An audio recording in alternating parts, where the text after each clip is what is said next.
Hi everyone, welcome back to Rays of Tarot. So in today's pick a pile, pick a card, pick a crystal reading, we are going to look into which chakra needs healing the most. Now, of course, you might have multiple different chakras that need healing in the body, which is most likely since the chakra system is very much intertwined with one another. They're not isolated parts of our body or like our energetic body. They are all very much interconnected. So I don't want to get too ahead of myself, but by the way, this is going to be an intro that is slightly longer than usual because I want to give a little bit of an explanation as well. I'm also going to try for the first time in one of my readings to do a meditation before the actual pile, so you can take some time to like sit with the piles and see which one resonates or calls to you the most. So everything will be time-stamped in the description box as well as in the pinned comment. So if you're not interested in any particular part of this intro or meditation, then you can definitely skip right away to your pile. But for those of you who would like to listen or to learn a little bit more about what exactly we're going to do, so like what are chakras, if you're not super familiar with those, then definitely stay tuned. First of pardonnez-moi, that's not correct French, but okay. So I'm going to take the volume off. Okay, so we don't have that issue anymore. But I was saying, chakras is a Sanskrit word that means wheel, essentially. So they are, visually speaking, I wouldn't know because I've never seen one visually, but they are sort of like energetic wheels that are aligned along the spine, I guess, from the, oh god, what is it called? Like the coccyx, that last little bone, like the tailbone, there you go. From the tailbone up until basically on top of your head. And they are, well, as you can see from the colors of this is the Chakra Wisdom Oracle deck. They go from red to purple. And essentially they, what a chakra is like an energetic center, an energetic like pooling of energy that bridges the physical and the metaphysical. So for instance, if you have, let's say, root chakra issues, you might experience like the physical related ailments of that chakra blockage or imbalance, as well as the metaphysical. So for instance, like just again for the sake of the example, like the root chakra is all about safety and grounding and security, basically like the basic needs. But that can also manifest when that chakra is blocked or imbalanced. That might manifest in physical symptoms such as either like bowel problems, fertility problems, like sexual dysfunction, but also like lower back pain, stuff like that. So yeah, what we mean with which chakra needs healing, there might be different things at play when a chakra is unhealed. So it might be, as I said, like blocked, or it might be underworking, or it might be overactive. And this again, when there are some like imbalances or blockages, this will manifest in some both physical and metaphysical forms into your life. So I will definitely try and mention, if it comes up in the readings, I will try definitely and mention and lighten, shed light on whatever it is that the physical and or metaphysical issues are that you might be experiencing due to these imbalances or blockages. And yeah, so in the first part, we're as usual going to look into some oracles and just to look at basically essentially of course which chakra this is going to be about, and then how it indeed might manifest. And then with the tarot, we're going to look a little bit more in depth about what you need to know to heal that specific chakra, as well as some mechanisms that might be influencing that, just anything that needs to come through. Essentially, I want to leave it a little bit open for the cards to basically come through to you with about anything that needs to come through to you, okay? It is completely fine to be attracted to more than one pile.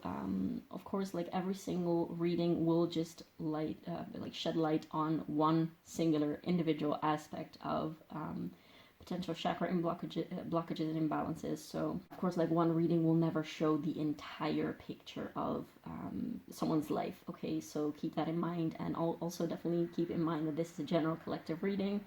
So take only the messages that resonate with you personally. You will know if the message is for you or not. So yeah, definitely always keep that in mind. I wanted to keep the crystal choice a little bit neutral in terms of colors because I didn't want, of course, it to be biased. I'm just gonna ramble at this point in this intro, because if people who want to skip it, they will have skipped it. But yeah, so first pile, we have this beautiful, love the outside world noises. Okay, so for pile 1, we have this beautiful little clear quartz cube right here with the Muse Tarot. For pile 2, we have the Wild Unknown Tarot with this beautiful clear quartz point. Next, for pile 3, we have the Fountain Tarot with this gorgeous, I hope it shows properly on camera, this beautiful Agate Geode. And for pile number 4, we have the White Sage Tarot with another beautiful white Agate Geode.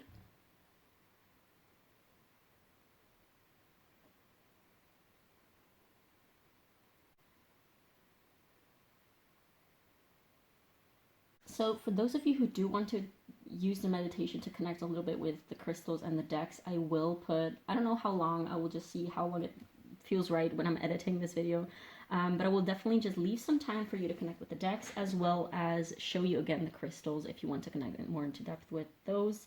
So yeah, for those of you who are not interested, then definitely just skip ahead on your pile. Again, everything is timestamped down below in the description and in the first comment. So yeah, without further ado, take some time for yourself to decide which pile you feel called to, and I will see you in your reading.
Hi pile 1, welcome to your reading. So if you chose this beautiful little cute ass clear quartz cube and the Muse Tarot, this is going to be a reading on which chakra of yours currently needs healing. I just noticed that I have no incense currently, so I'm gonna I'm gonna light that and be back real quick.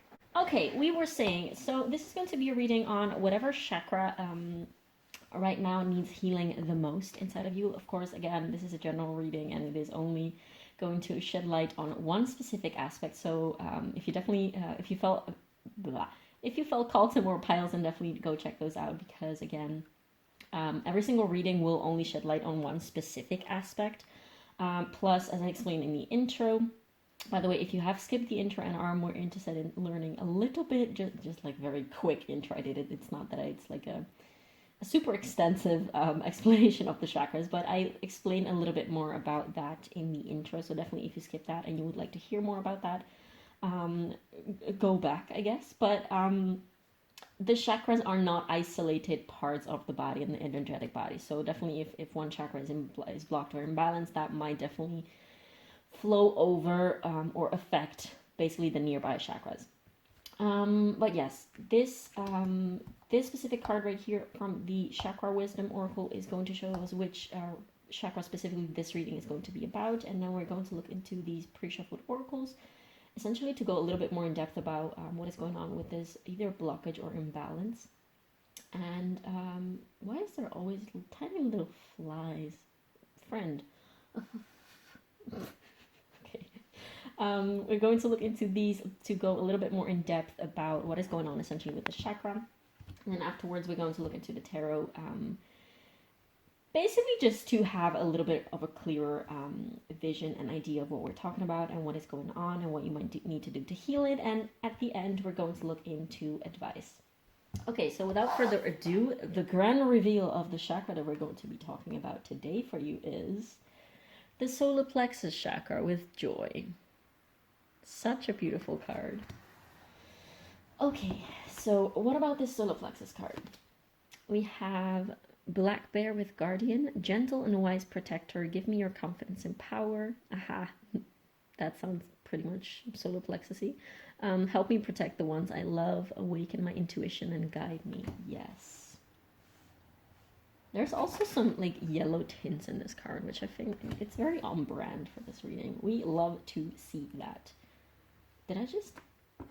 I'm sorry, I'm a little bit all over the place, but I just noticed that these were not in the right place. Anyways, moving on, we have Union of Love, embrace the beloved within your heart. Oh, beautiful. And then next we have the 6th house. Next we have loneliness with I know that I'm never alone. Then we have synergy with the number 41, and this card reads, the frequency of synergy supports our allowance and acceptance of not so obvious, never seen before combinations and unions that result in new ways of functioning, working, thinking, relating, loving, and being. It reminds us to embrace the unfamiliar so that the new yet exciting co-creations can give birth to a new reality. Beautiful. And last but not least, we have Alethea. I'm not sure how you pronounce that, but okay. So right off the bat, I want to say some of you might definitely have Virgo placements, because first of all, we have the 6th house.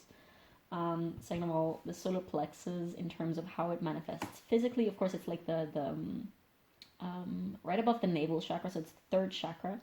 And it is at the height of the stomach and the liver, essentially. So that's also the part of the body that it rules. So like the liver, the pancreas, gallbladder, the small intestine, I want to say as well, the spleen, and probably some other stuff. But yeah, it's also the center of confidence, of inner power and inner strength, which I love because this card talks about, gentle, wise protector, give me your confidence and power. It's also about the sense of self. It's also the seat of the ego, essentially. And I want to remind everyone who's watching this, we do have a negative connotation of what the ego is. And it's like the ego is this like evil part of me that does everything in a selfish way. That's a very small, like limited vision of the ego. The ego is way more than that. I guess we're going to talk a lot about the ego in this reading because I feel like it is coming through a little bit, so excited to talk about that in a minute. But yes, the 6th house and Virgo, of course, also rule digestion and the liver specifically. So you might have some type of digestive, like I'm hearing heartburn as well, which is also interesting that it's coming up because we have also a very big element of love and relationships. So as I mentioned earlier, the chakras, when they're blocked or like overworking or underactive, they might overflow or like affect like the nearby chakras. And in this case, the heart chakra with all these pinks and like union of love, embrace the love within your heart, and the synergy card and relation and loneliness, which are very much cards of relationship and love in the heart chakra. This definitely does play a role in your heart chakra. Okay, so this might, at the end, become a reading about both the solar plexus and the heart chakra. So if you kind of felt disappointed about the solar plexus and you were like, oh, I kind of felt like my heart chakra is more imbalanced, then this is still probably very much a reading, because yes, in order to sort of like solve heart chakra blockages, you might first need to look at your solar plexus blockages. Oh my god, this is way too cute. I need to show you this. There's this little owl thingy. Oh, that's so cute. Okay, attention to details coming from a Virgo. But let's see, where do we start? I feel like, first of all, with this joy card coming through, you might be someone who comes across as a very bubbly, happy, sort of like jumping around, always super energetic type of person. But that's not all the truth of who you are. Like, yes, you might identify someone who's very bubbly and very much like a ball of sunshine, essentially.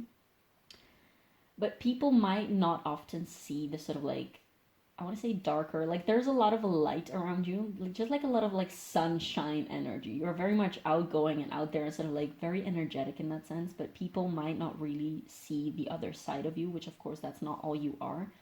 This happy, bubbly, sunshine, jumping around type of person. And that's because you're afraid of showing parts of you that are less good, which makes a lot of sense because you care a lot, like you might care a lot about, and this might not be a very overt thing, like you might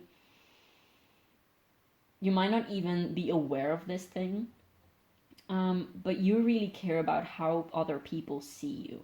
Like, you want to always be seen as someone who is indeed just like very positive and very, you know, with a positive influence on others, and you don't want to see as someone who is a burden or as someone who sort of like brings the energy down. Like, you want to give people energy, and you want to sort of like always be that uplifting, joyous presence in other people's lives, because you don't want to be a burden to others. You don't want to, I want to say, you don't want to bother other people with like either asking favors or like you also want to come across as this very independent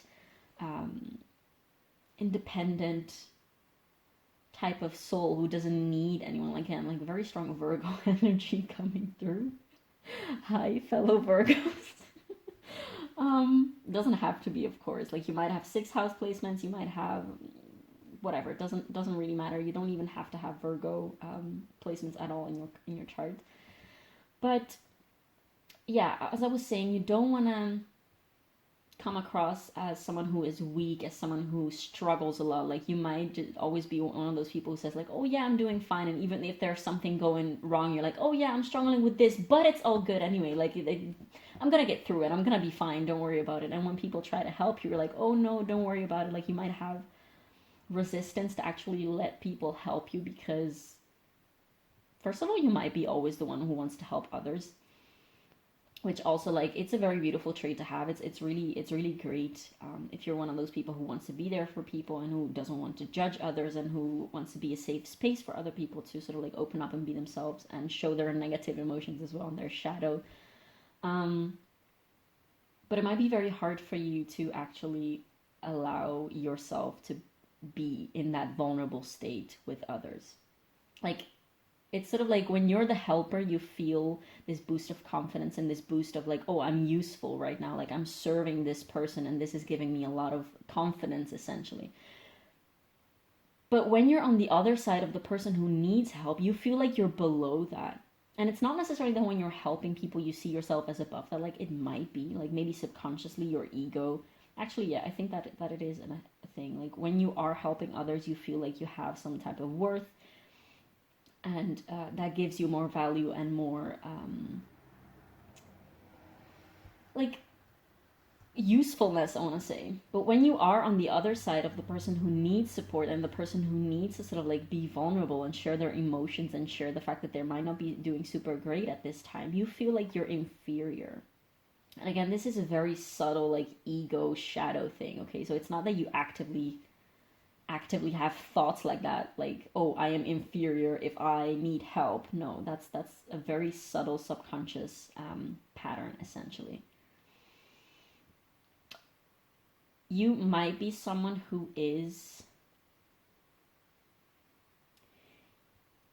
has a lot of focus on other people and on like human connection and human relationships, because love is something that you value a lot. but you also sometimes really struggle to have equal relationships and equal connections with people because of this. Like, other people never get to see the whole picture of you. Or, like, I don't want to say never, because of course you might have a couple of people that you do trust with that, but overall there's this vibe of, I'm not showing certain sides of me because I'm afraid that I'm going to be judged, and I'm afraid that I'm going to be seen as negative. Well, I want to be this this sort of like perfect positive person, and you really feel that if you do express like things like sadness or jealousy or anger, or if you're upset by something that somebody else did, like you're most likely going to sort of like, I want to say, gaslight yourself and play it cool and be like, oh no, I don't have these emotions, like, and if I have it, then I'm gonna solve it by myself, like I don't actually need to confront you. I'm going to sort of like work on this negative emotion by myself until I can heal it, so that afterwards I can come to you and be like, see, I'm not even bothered by this thing that you did. That kind of vibe I'm getting. But at the same time, you do have a lot of struggle in equal relationships. Like, sometimes you might feel very, like, you might shy away because of fear, because you don't know how to handle relationships. And again, this doesn't have to be strictly romantic relationships, but just human connections in general. You might still feel very lonely, especially with this loneliness card.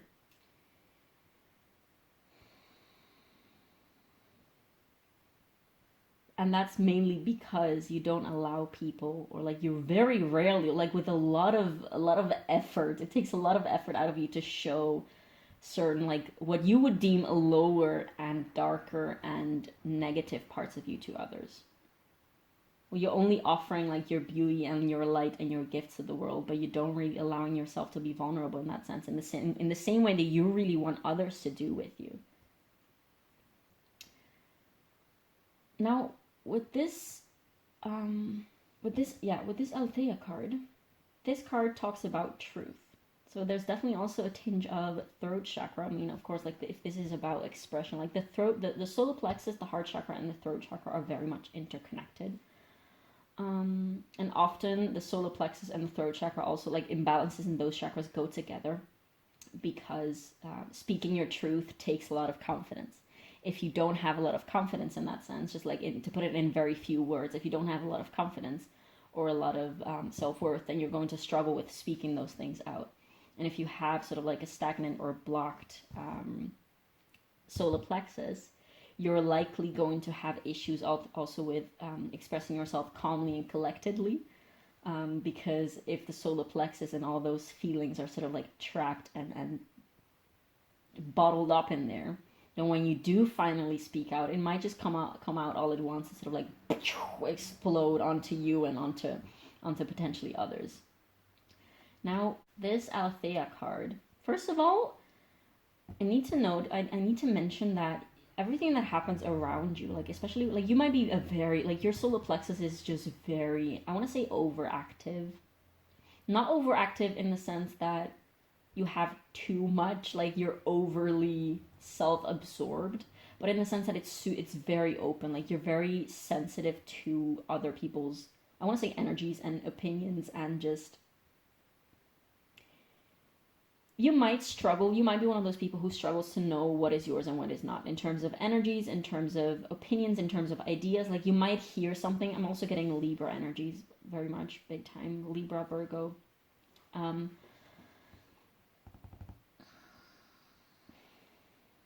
Don't have to be, but those are definitely two signs that are coming through.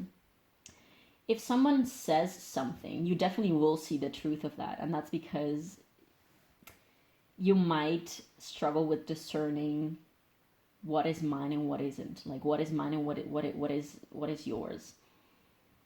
And what I mean with that is indeed, if somebody says something, like, even, it doesn't have to be like an opinion about you, just an opinion about the world, or just like a politics view, or something like I don't know, philosophical standpoint, you will see the truth in everything, and therefore you will kind of feel the need to adopt all of those different points of view and be like, yeah, there's truth in everything, so I'm not going to stick to one point of view necessarily. Like, you might have just very big, also Gemini potentially, a lot of air energy, like mutable energy. Mutable will be oh gosh, what was it? Gemini, Virgo, Sagittarius, and Pisces. Yeah. You might have a mutable or air moon. Doesn't have to be.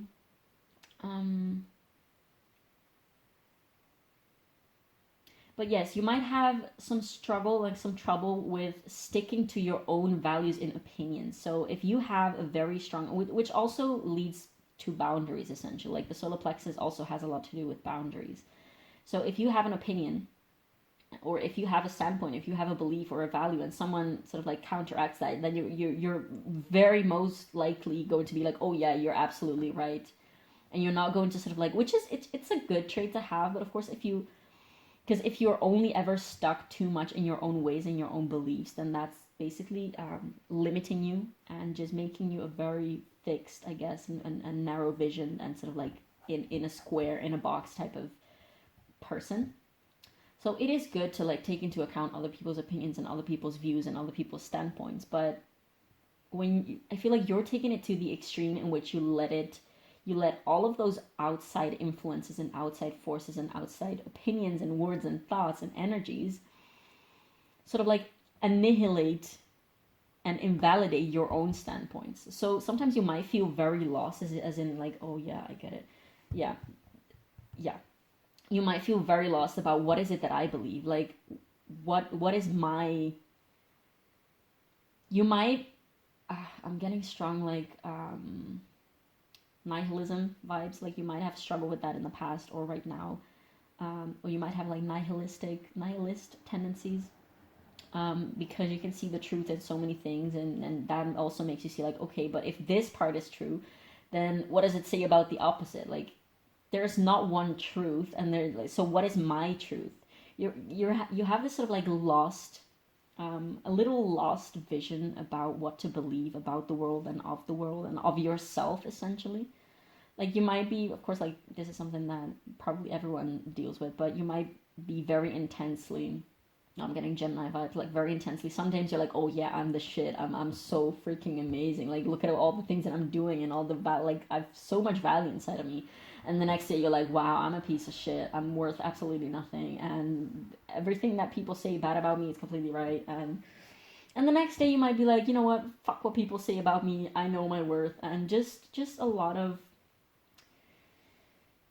yeah, mutable and uncertain, shaky energy. So you might really struggle with knowing who you are, essentially, know what you stand for, and knowing what you, how to behave. I want to say how to human, how to, especially also with other people. Like, if you have some troubled connections in which there's a lot of conflict, like sometimes you might be very much torn between, oh, should I just give in to them and just, just like act from a place of love and just welcome them and just nourish them, or should I stand my own ground? There's this uncertainty about how to behave, how to act, and what to believe and what to think, essentially. So you're very uncertain. You might be sometimes very uncertain about your own truth in that sense. And again, with this synergy, like, you might come across, there's so much that I want to say. This pile is probably going to be very long. But with this synergy card and with this Althea card, there's like, you might come across people that are very much like strongly mirroring to you. So like mirroring, but also the complete opposite of you. Like, you might encounter people and be like, wow, you're so similar to me, but at the same time, in some aspects, they are so the opposite of you. And you have a lot of trouble, like, you struggle making sense of that. You're like, how can you be so similar and be so different at the same time? And this is because you attract a lot of people that mirror you. So again, Gemini energy is coming through. And this is also because your solar plexus is so open. Like, you might want to do, like, the work with the solar plexus that you have to do is probably just like protection. Like, if you go around a lot with like crop tops and things like that, that might be not the best idea, because it's sort of like exposed. It's literally like a bare naked solar plexus. You might want to either wear like necklaces with like citrine is a really good yellow quartz, a really good stone for solar plexus protection. Tiger eye, probably some other stones that I can't think of right now, and or use some essential oils that can strengthen and protect the solar plexus. Now I'm thinking like ginger, turmeric, frankincense, myrrh, probably some other things that I can't think about right now necessarily. I'm also being shown from the direction of the tarot essence, cypress and I want to say tree and bark. Yeah, grounding might be something that you have to work on better, because when you're grounded and your energy is more collected, then you also have a stronger solar plexus, and you don't let all of these outside energies sort of like poke at your solar plexus and your sense of self and your sense of identity and sense of power. But yes, there might be a lot of complex dynamics, I want to say, with the people around you, like not knowing entirely how to act with them and how to sort of like you might not know if you have to call them out on their bullshit, so to say, and if you should speak out about that, or if you should just, you know, keep to yourself and let them do their thing. And I feel like this is there's a lot of mental energy again, so like Libra, Gemini might definitely be something, like Aquarius as well.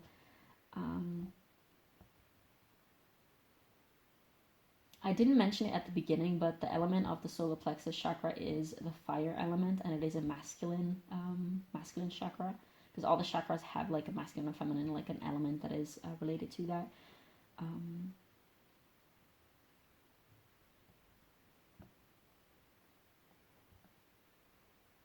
Yeah, so I feel like what this card specifically, the Synergy card and Althea card, and the Union of Love, embrace the beloved within your heart, is really inviting you to, yes, be open and receptive to other people's values and to their own identities and to their own sense of self. But don't forget about your own. Like, do keep your own energy collected, but also don't close yourself off too much. Like, you might be someone who struggles with, like, you either sort of like are completely open, like overly given and overly open to other people and to other people's energies, or you sort of like shut down and completely close up into yourself. And that is sometimes very much needed, because if you get so overwhelmed by all these energies and things that are happening like around you, that your body sort of like can't take it anymore, and then you sort of like need to retract. You might be someone with ADD or ADHD. Doesn't have to be. This is not a diagnosis. If it applies to you, then you will know. If not, then just leave that message. But yeah, there's this need of sort of like retracting sometimes your own energy, because you can't deal with whatever it is that is happening inside of you or outside of you, I mean. Which, again, with all this mirroring energy, it's really what is happening inside of you. So everything that happens outside of you is a mirror and a projection of what is happening inside of you. So there's a lot of grounding needed. That's definitely for something for sure. We haven't gotten into the tarot and the advice yet, but grounding is surely something that you might need to focus on a little more. Okay, without further ado, let's look into the tarot now, because I feel like I have talked a lot about these cards. So what does pile 1 need to know? Like, what are the dynamics that play a role in this solar plexus imbalance that pile 1 is currently dealing with? Some things that pile 1 needs to keep in mind. Some advice, maybe in general, some things to keep in mind. What has influenced it? How does it manifest? Anything that needs to come through to pile 1 about this solar plexus blockage imbalance. Okay. What does pile 1 need to know about this whole situation?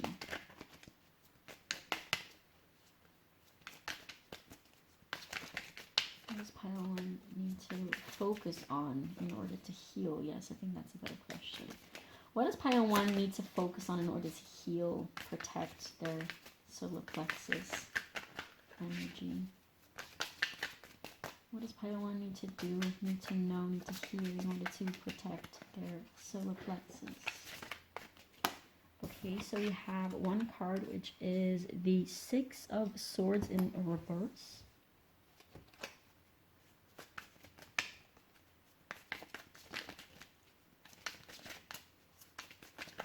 What does Pile want to keep in mind or pay attention to in order to heal their solar plexus chakra?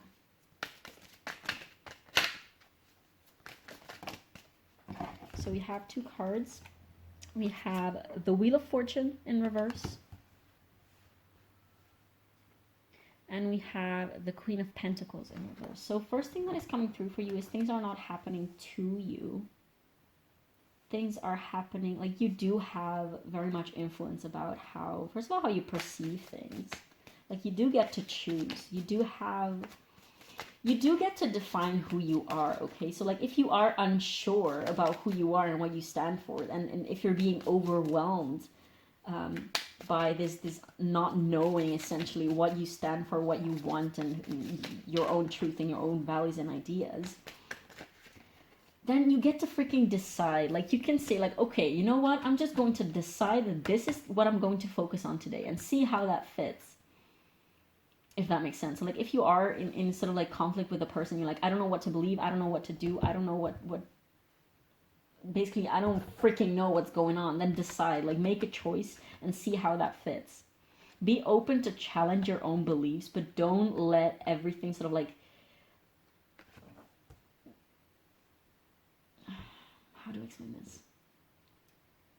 Like, be open to all of those inputs and ideas and energies, but don't necessarily take them as yours. Like, you get to decide, is this something that I want to take as mine? Is this something that I want to identify with? Is this something that I want to be related to? Like, is this something that feels at home within me? Do I feel at home with this specific concept or person or idea? And I know this might sound very vague because this is going to like manifest in the physical and in your relationships and connections in a very different way for everyone. But I hope it's making sense. But let's see what else we have. We have the Three of Pentacles in reverse. Yeah. Sometimes you feel like there's this impossibility to work together with people because of all these differences. But it doesn't, like, try to look at the silver lining of all of this. And this card also reads, the frequency of synergy supports our allowance and acceptance of not so obvious, never seen before combinations and unions that result in new ways of functioning, working, thinking, relating, loving, and being. It reminds us to embrace the unfamiliar so that the new yet exciting co-creations can give birth to new reality. So you might be a little stuck in sort of like patterns and like status quo with certain people. And that's because you are stuck within a certain status quo within yourself.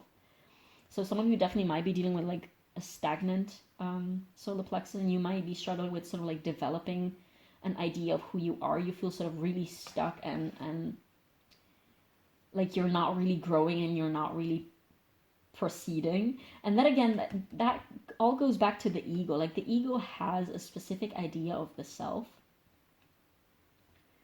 And it identifies with specific things. And whenever it is challenged, it sort of like loses its shit. It doesn't like to be challenged, okay? Because the ego is something that is very fixed. It's something that it likes having their way. It's not very open-minded, if you will. The ego really likes stability and routine and things always being the same. And it's really hard to come out of that because, again, the whole purpose of the ego is for things to stay exactly the same and because it's safe, okay? Because it's known, it's safe. But then again, when you are too much identified with your own ego aspects, when you're too attached to your own ego, and again, this doesn't have to mean selfish. Like you can be someone who identifies with being unconditionally giving and unconditionally tolerating and be completely selfless. That is still like an ego aspect because the ego identifies with this aspect of you because it thinks that that's like the good thing to do and it will probably make you be seen as good by others. But this is really shedding light on how you are sort of like preventing. You might have fixed placements. Now that I'm actually reading into this, you might have like Taurus, Leo, Scorpio, or Aquarius. Definitely Leo and Aquarius are getting through a lot. Again, you don't have to have these placements. But there is this need of sort of like dropping the barriers, dropping the mental conflict and just be like, okay, so you're you, I'm me, let's see what we can create together. Like, let's make something that is bigger than the both of us or the three of us, depending on who is involved in these conflicts. Like, even if you are with yourself in this sort of like conflictual state, allow all parts of you to come at play. Like, again, this really goes back to that what we were saying earlier. Like, you're not allowing some parts of you to come through because you think that others will, I guess, reject you or will see you in a bad light if you admit, or like if you show others. You might be someone who, yes, does talk about their emotions but doesn't show emotions very easily. Like, you might be like, oh yeah, I was very sad for this and this and reason, and I got really angry. But you don't really show that sadness and that anger because you feel like that is toxic, and that is sort of like giving negative energies to other people, and you think that they're going to reject you because of that.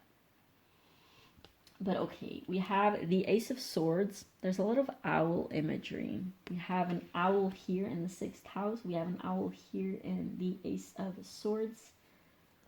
Well, a lot. Those are the 2 cards that have owls, but you know. What about the 6 of Swords in reverse? What about the 6 of Swords in reverse? And I also want to say there's a time and space for everything. Like, sometimes you might need to stand your ground more. This doesn't mean that you always have to sort of like be stubborn and stand your own ground. Like, sometimes you have to stick up for yourself, and some other times it's a better idea to be like, you know what, you have your way. It's all good. It's fine. It doesn't matter. Yeah, there's definitely a lot of fixed energy here. We have the 5 of Swords. Yeah, you might have a lot of conflicts with people. Well, all you would say, like, all I want is to have like harmonious connections with people, and I don't want, again, Libra energy coming through, I don't care about getting my own way all of the time. Like, I just want harmony and peace and love, and I just want to have fun and have a good time with people. But for some reason, there's always something that sort of like knocks against you, I want to say, and something that really always clashes between you and the people around you. And this is, again, this is really reflecting at you something that is happening inside of you. Like, you might not be okay with certain parts of yourself, so you're sort of like always trying to hide or put away or fight parts of yourself, and that is going to affect your connections with people. Now, to clarify the Wheel of Fortune in reverse, we have the 10 of Wands. Yeah.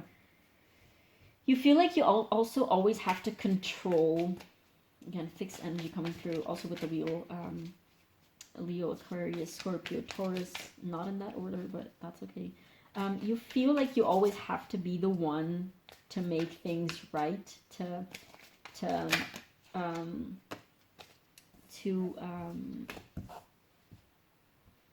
did I want to say?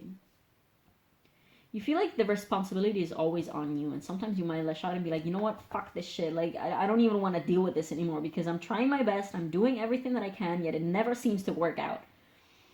And that's because no one is actually asking you to take responsibility for all of this. And honestly, if someone does ask you to constantly take responsibility for things, then that might definitely be a reflection of their own inner turmoil that is not yours to take on. Do you see the patterns? You definitely, again, Virgo energy coming through, you definitely feel like you have to take everything in your own hands. And especially when there's conflict, like, you might be always the one who goes to the other person and says like, hey, do you want to talk about it? Do you want to make peace? Do you want to, you know, solve this situation? You don't have to. Allow other people, first of all, to show you if they want to be in your life or not, and if they value and cherish you, because you never really allow people to come to you as well and to like embrace you. And that's how you're isolating yourself. Okay, I don't want to talk too much, but we have Temperance, number 14, to clarify. Yeah, again, that's literally what I was talking about now. Like, you feel like so overburdened and like there's so much responsibility on you, but nobody is actually asking you to do that. And if people actually expect that from you, then they can suck it, because that doesn't just freaking work like that.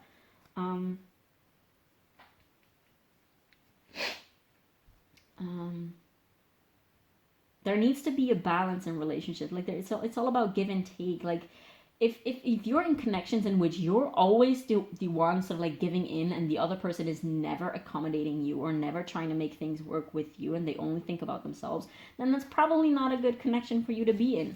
And yes, people are going to take advantage of you because you're always sort of like the people pleaser and the nice bubbly yes person. But you don't have to. And you are the one who allows others to sort of like, I guess these were meant to go like that. Yeah, this is really asking you to bring more balance within your connections, because you're probably taking way too much burden upon yourself. You might have a cardinal Venus. Cardinal Venus. I want to say an Earth Venus as well, but yeah. To clarify the Three of Pentacles in reverse, we have the Seven of Swords. Yeah, you don't... There's this sense of things are not working and I don't know if I can trust people. Like, probably, honestly, for some of you, like, don't take messages that don't resonate with you personally, but for some of you, there actually might be some people who are negative influences on you and that actually do take advantage of your, I guess, insecurity and your lack of, you sort of like not always coming up for yourself and always sort of like wanting to accommodate others. And whenever you do stand up for yourself, they're like, what? This is so out of character. Like, what are you doing? Like, stop being a little bitch, essentially. I don't know why I kept shuffling, because now I lost the back of the deck, but I guess this is going to have to work.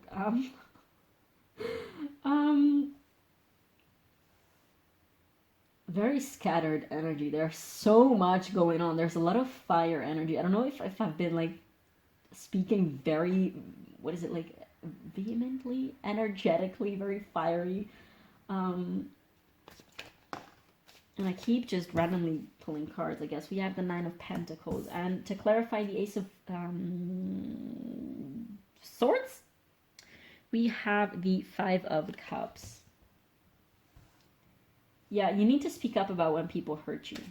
You need to do that. And believe in that yourself, because you might be someone who goes like, okay, you know, I'm gonna tell them, but if they don't want to take the responsibility for that, then that's completely okay. And if they're gonna reject me, then that's completely okay. I completely understand that, because they don't have to deal with my negative emotions. They don't have to deal with my sadness. My sadness is my only responsibility. And, you know, I'm not mocking you.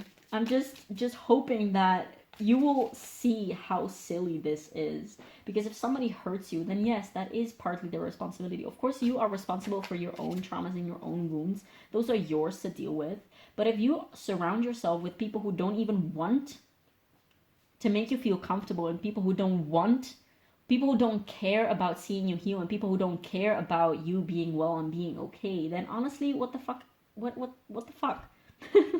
You should be able to talk about all of those emotions, and when there are problems within a connection, you should be able to talk about that.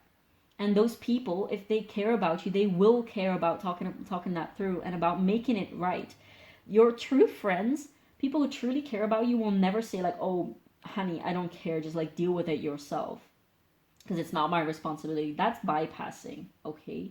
Yes, you are responsible for your own emotions, but also you should be able to talk about it with people when they are involved and when they actually play a role in your emotions.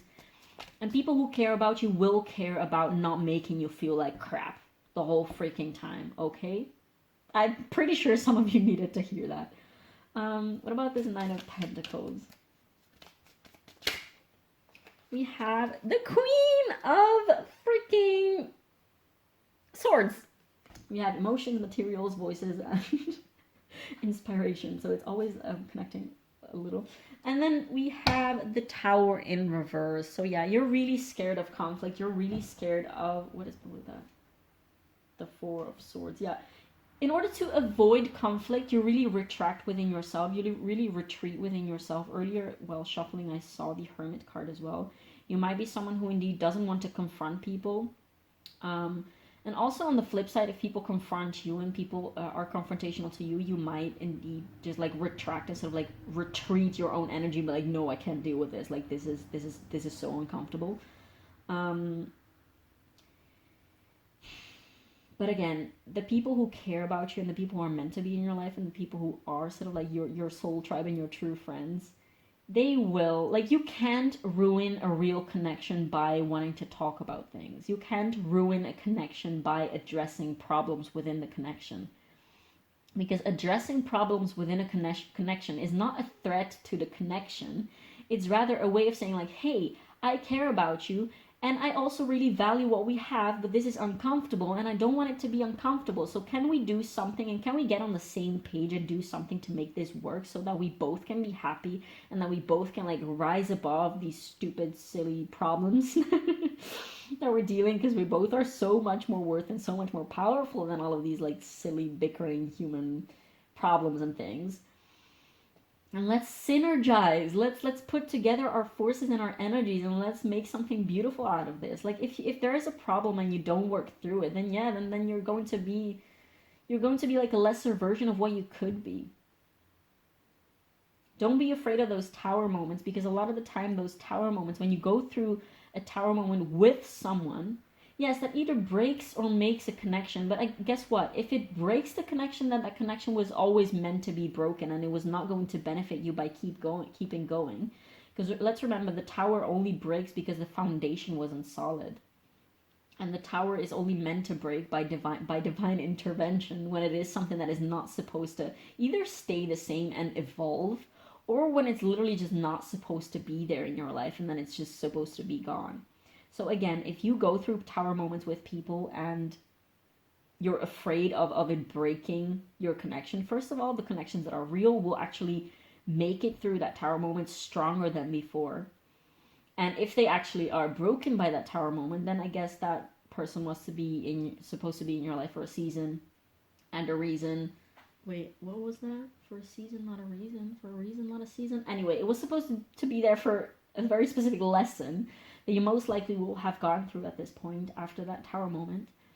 And then it's okay. Like, live and let go, love and let go, be appreciative. And I know it's harder said than done, but I feel like this is really calling you to pay attention to that. Now, I want to take... what do we want to take? I want to take some Starseed Oracle advice for you. Probably one card. Then we're going to take some cards from the Rebel deck.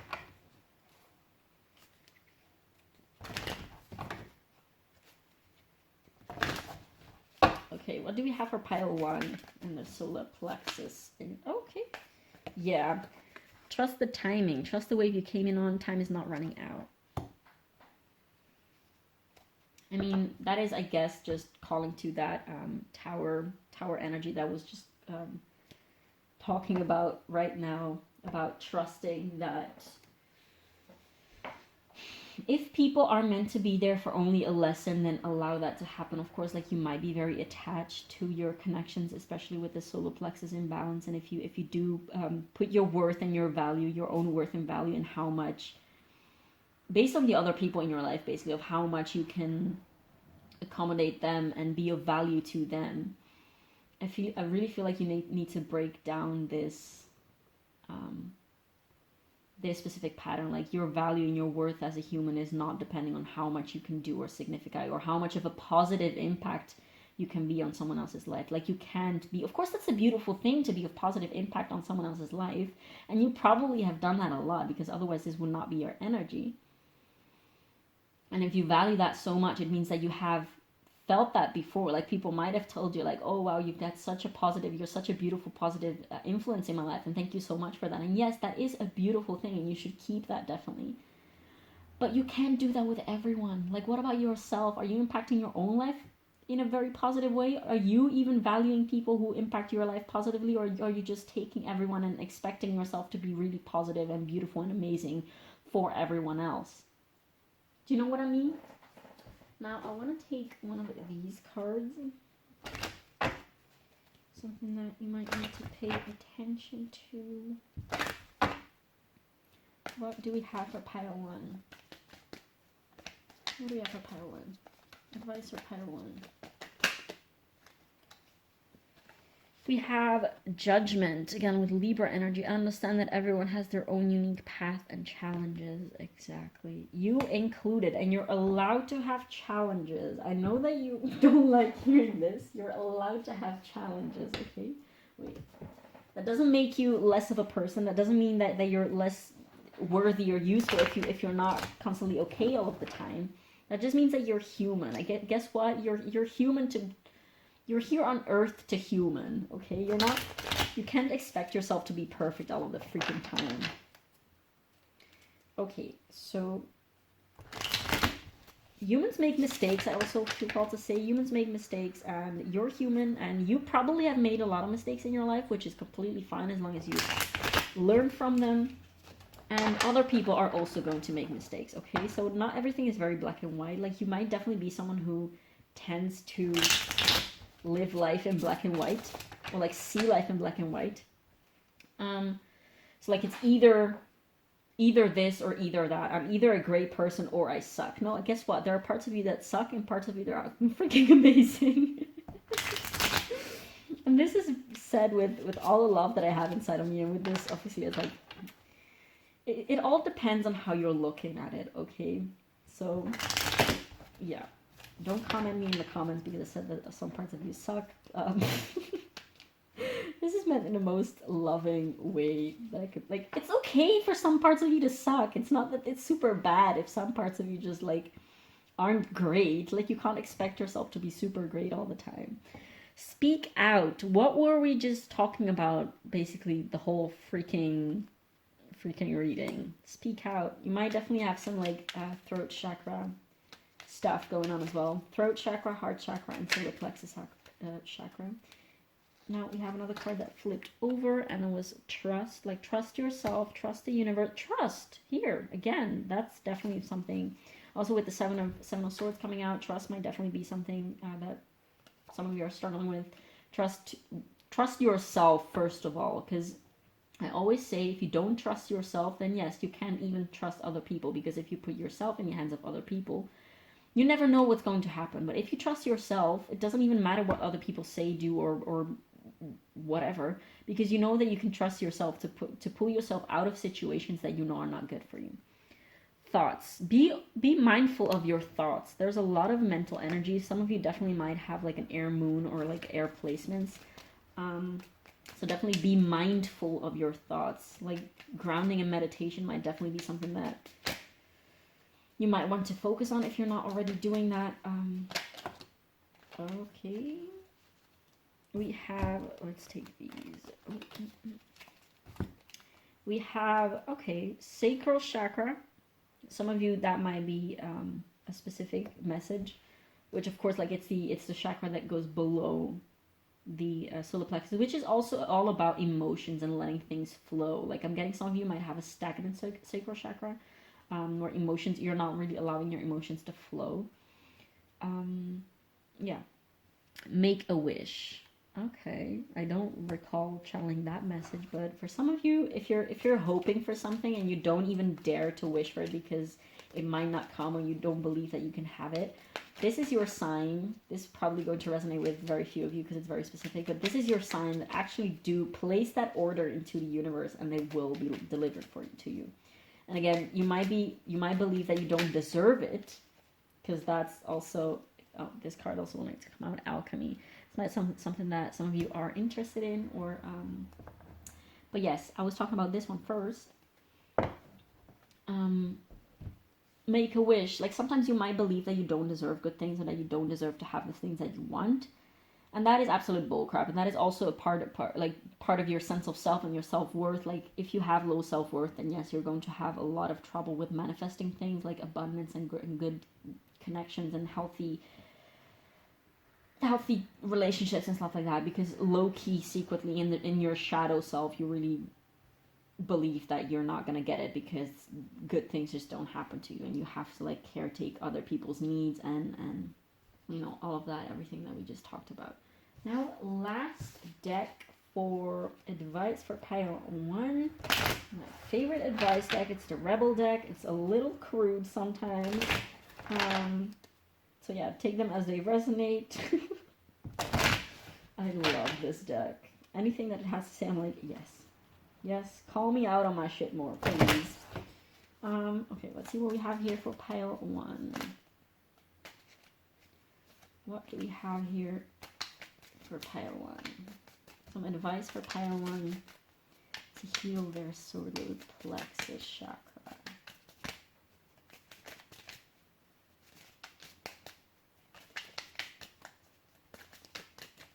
Yeah, and with that speak out card and like the throat chakra energy coming through all the time, like the throat chakra is a portal to basically express everything that is trapped and stuck inside. So speaking things out is actually one of the most healing things that you can do for many different reasons. But I guess I'm not going to focus too much on that because this is not about the throat chakra.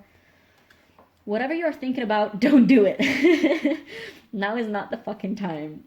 I mean, if you are thinking, probably I'm getting some of you, if you are thinking about reaching out to someone and make amends or whatever, like, maybe rest it for a second. Like, of course, like, you should do whatever it is that you want to do and that you believe is good to do. But, yeah, maybe wait. Just wait. Give yourself some time to cool down, and the other person also maybe to give, like, why is this card not wanting to stay freaking straight? Yeah, just chill for a second, okay? Don't always be on the go and always feel like you have to caretake others. Like, trust that other people can take care of themselves as well, and trust that you can take care of yourself as well. That's, I feel like, what I needed to say. Take a shot. Don't take 12, take 1, okay, maybe 2. Move on. There you go. I don't think I need to add anything to this. Dollar sign, dollar sign, dollar sign. Make it rain. See? That's what comes back about that abundance that I was talking about earlier. If you don't believe that you can have it, then yeah, no, you won't have it. That might be something that some of you are dealing with, because manifestation is definitely something that is related to the solar plexus. What else? One more for pile 1. One more for pile 1. One more for pile 1, please. Oh. Stop sleeping so damn much. Wake up, you're missing some cool shit. I want to say for some of you, you might have, you might sleep in very late because you might have insomnia, you might sleep too late, or you might have trouble sleeping in general. And this, because we have like Virgo energy and the solar plexuses, might definitely be an invitation to look at your diet, look at how your diet is influencing your sleep and your mental health and your mental clarity, I want to say. You might want to consider eating a little bit earlier your dinner, like your last meal. Like if you're eating super late, that definitely influences your quality of sleep. So definitely keep that in mind. And excuse me. Yeah, I think that this is everything that we have for you today, Pile 1. Thank you so much for watching, and definitely let me know in a comment down below if this resonated. It really helps me a lot to... it's not that it helps me, it's just... Well, it helps with the algorithm, but I also really love to see how this lands on the other side. Like, it's really... especially because these are collective readings. I'm very talkative today. Especially because these are collective readings. Like, I don't have anyone specifically that I'm doing this reading for, so I don't know how it lands, how it resonates with others, so it's really nice to see comments. Yeah, definitely also feel free to leave a like and subscribe if you'd like to see more of this. And yeah, thank you so much for watching, and I'll see you in the next one. Bye! Hi, Pile 2. So if you chose this beautiful clear quartz point right here and the Wild Unknown Tarot, this is going to be a reading on whichever chakra is requiring your attention at this moment. So if you didn't watch the intro, I would kindly suggest that you actually go watch that, because I explain a little bit more in depth about, you know, what chakras are, in case you might not be super familiar with that. Yeah, what we're going to do is we're going to look first of all into this chakra card. This is from the Chakra Wisdom Oracle. And this will, of course, give us an indication of which chakra specifically this reading will be about. And next, we're going to look into these pre-shuffled oracles that I have for you guys to see basically how this either imbalance or blockage or under or overactivity of this chakra is manifesting into your life currently. And then afterwards, we're going to dive a little bit more into the tarot to dive a little bit deeper about what you should pay attention to in order to heal this specific chakra, okay? So I would like to mention again that chakras are not isolated parts in the body and in the emotional body. So definitely, if you felt called to more than one pile, definitely check them out all, because this is just like, every reading is going to be an isolated, just like shedding light on an isolated aspect of your being, essentially, and your imbalances and blockages. So there's no way that one reading can encompass every single thing that is going on within you. So definitely do keep that in mind. And also do keep in mind that this is a collective and general reading, so some messages might not be for you, some messages might not resonate. You will know what messages are for you and which ones aren't, so definitely do keep that in mind. And yeah, without further ado, let's have a look at this card, the Grand Reveal. What is the chakra that this reading is going to be about? And it is the Sacral Chakra with Impasse. I love this card so much. Okay, so, and for the rest of your oracle cards, we have the Wolf with the Pathfinder. This card reads, release your past and start a new journey. You are a teacher and help others find their way. There will be challenges, but your soul is strong. Perseverance is your secret power. You have a love that endures.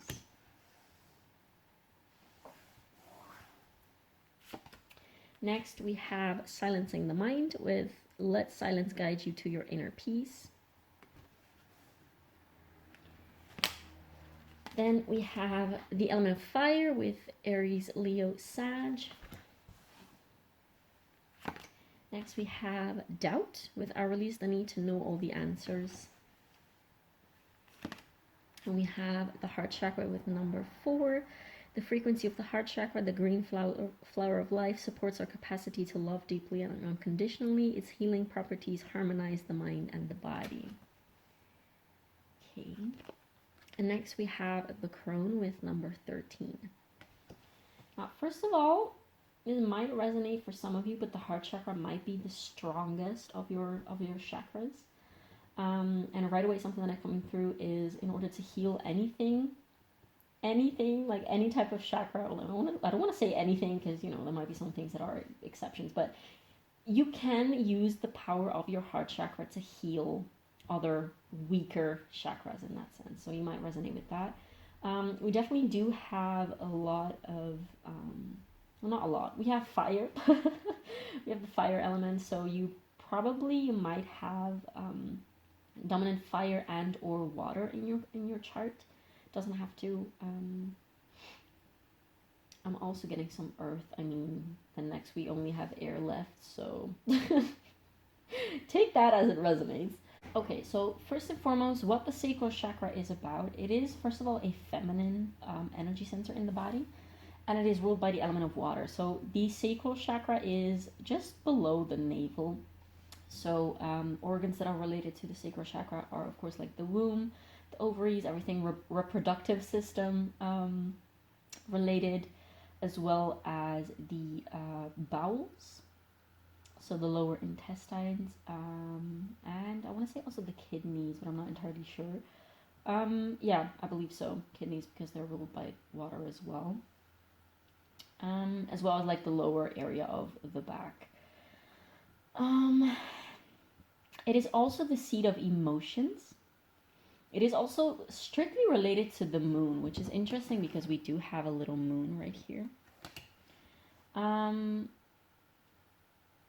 And it is, of course, like the center of creativity. Like, think of the womb as the center where life is literally created. Not only people with an actual uterus can relate to the energy of the sacral chakra of being like the creativity center and like of life force. Also, people who don't have uteruses like have an energetic womb in that sense. So like, there's a lot of emotional processing and emotional like and creativity and just like life force seated in the sacral chakra. I also do want to say, if you felt called to pile number 1, definitely go check that one out. But yes. So what we have here is, I think most of you will resonate with a blocked rather than an underactive or like overactive sacral chakra. Most of you will resonate with like a stagnant, blocked sacral chakra. This might manifest as like pain in the pelvic area. This might resonate or like manifest as PMS, painful periods, painful sexual intercourse as well. And overall, for some of you, for those of you who have like a female reproductive system, this might identify or like manifest. I don't know why I keep saying identify, but this might manifest in physical reality as sort of like tension. Like, you might have UTIs that are very sort of like full of tension, but of course like a lot of pain, but also just like your vaginal muscles, I want to say, like might cramp very much and be very sort of like closed off. It's almost as if your sacral chakra doesn't want to be like entered out of fear.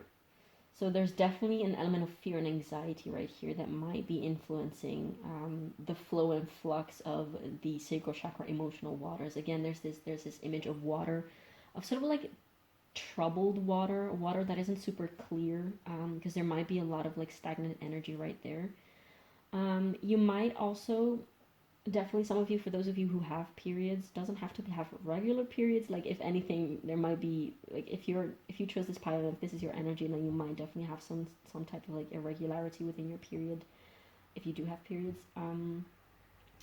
But there might be, I want to say there might be an excess of fire within your sacral chakra, which of course like it might dry the whole area. Like you might actually have and I know that this is very specifically for those of you who have like a female reproductive system, but this is what is coming through. There might be an element of like heat and dryness and irritation and inflammation within the sacral chakra area. So like either within the actual womb, doesn't have to be, could be any other area related to that.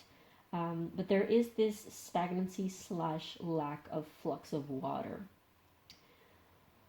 And this, more like metaphysically speaking, this is more on a, of course it's like energetically speaking, because like the elements and heat and dryness are not only practical material qualities, they're also like energetic qualities. If you study herbalism, then you might know. Might not resonate for everyone, but there is on a metaphysical level, so like on an energetic level, there is this it's a feeling of like stuck emotions that you are not quite entirely sure of what to do with. Like you might not be you might be quite uncomfortable, I want to say. It's a very delicate energy, so I'm really trying to convey this in the most sensitive and sensible not sensitive way, because it is a very, like there's a lot of pain in this area for you, and it might definitely again be related to the heart chakra as well. But I don't feel like there's I feel like love is something that comes easy. Like loving, having feelings of love for the world, for like animals, for nature, for plants, for others around you, comes very much easy to you. Like love in the heart chakra might not be something that you struggle with. It might actually, like the heart chakra again, as I said, might be something that is actually very very open and strong. Actually, it might be like your strong chakra. But I do want to say you might struggle quite a bit with self-love. This might be due to some past trauma that is being stored inside of your womb. This doesn't have to be sexual trauma, and I honestly don't think I'm going to tap into that, especially unless of course it comes out, because whenever these kind of things come out, like I'm not qualified to talk about these things, and I don't want to trigger anyone, I don't want to say the wrong things. But I'm getting that for some of you that definitely might be the case, but not for all of you. This might just be like a lack of safety within your own emotions, and probably because throughout your life, I want to say throughout your childhood, and especially your teenage years, I want to say, your emotions and your expression of your feminine emotion, like your feminine side, so like your emotions and probably things like crying and being in pain overall was not very much welcomed. I want to say for some of you, you weren't allowed to express pain. Like you might be someone who suffers silently through your periods, if you have indeed like painful PMS. And if you don't have any PMS, or if you don't have periods, if you're not someone who menstruates, then this might just apply to other types of pain. Like I want to say like headaches, back pains, any type of pain, you might just suffer silently through that. Because most of the time, like a lot of the time in your life, whenever you did express either emotional or physical pain, it wasn't welcomed, it wasn't embraced. Like you lacked this safe masculine energy around you, I want to say. Also within you, like you do have a very strong feminine energy, but this feminine energy within you is very much wounded. I'm getting Lilith energy. We do have the crone here, which is of course like the tired of being used and abused, and the feminine side that wants to be left alone, that is being tired of always having to be there for others, of always having to nurture others. That the crone is really like, she wants to be left alone. She knows that like there's this, the crone, not saying that all old women and that like old age equals ugly, but it is part, like ugliness and just like unpleasant exterior is part of the crone archetype. The crone archetype really talks about like, let me be ugly. I don't have to be beautiful. I don't have to meet your standards of beauty. Like, let me have saggy tits. Let me have a tummy. Let me have all those things that are considered to be ugly in society. Like, let me have all of those things because I'm tired of having to carry all those beauty standards and all those like pressures that I'm receiving from society about what it is to be a good and beautiful woman. Like, I don't want to be a good and beautiful woman. I just want to be myself, okay? And yes, I have a lot to give. I have a lot of freaking wisdom, and all of that came due to pain and to lessons that I had to learn. This is the typical energy of like, oh, you're such a strong person, and like, you're the strong friend who never gets checked upon because everyone assumes that you're strong. And I have a little bit of an adversity to the word strong because it's not a compliment. Like, when someone says like, oh, you're such a strong person, it's like, it's not a praise. Like, I had to go through painful shit and deal with painful shit in order to become strong. Like, I had to. Being strong is not a choice at the end of the day. It's something that you're being pushed into being. So I like the term powerful more, but because powerful sounds more empowering and endearing. But yes, this is definitely the energy of someone who has to be strong all the freaking time. And you might be tired, you might be, you might have, like, you might spend a lot of time in bed and also feel very much guilty about that.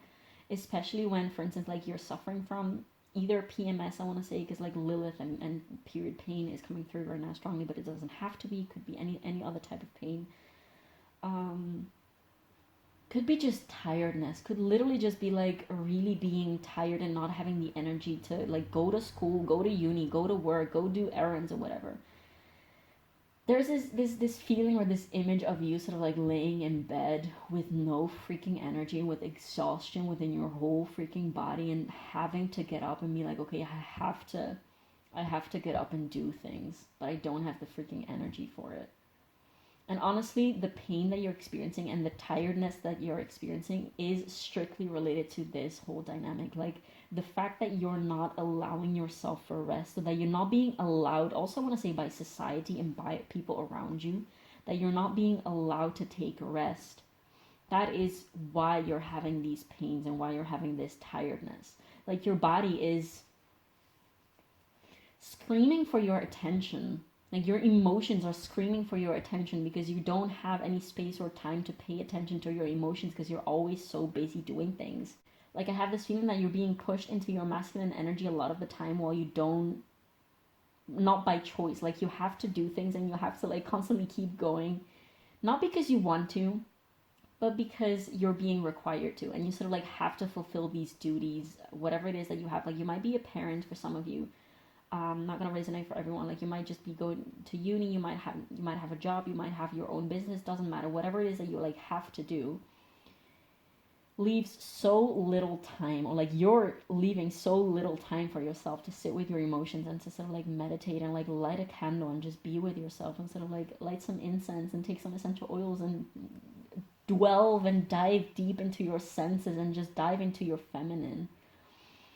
There's this overly, like, you're naturally speaking not a very masculine person, likely, if this is your energy, but you're being sort of like pushed, forced constantly to be in this masculine energy while you need this nourishing, watery, like passionate, sensual energy. You need to be in touch with your senses and with your feminine, but you're sort of like not allowing yourself to do that. And with this impasse, like, this impasse card is one of my favorite freaking cards in this deck. I'm gonna show you again. This dude right here, this is in the story of this card, he is basically like a spirit guide. He's basically like your spirit guide. And what he's doing on this path is like, you're walking with a buddy, you're just like walking down this road, and then this huge person, like this which eventually you will find out that is a spirit guide, he just stands there in your way and sort of like prohibits you from going down that path. He's like, no, you're not going.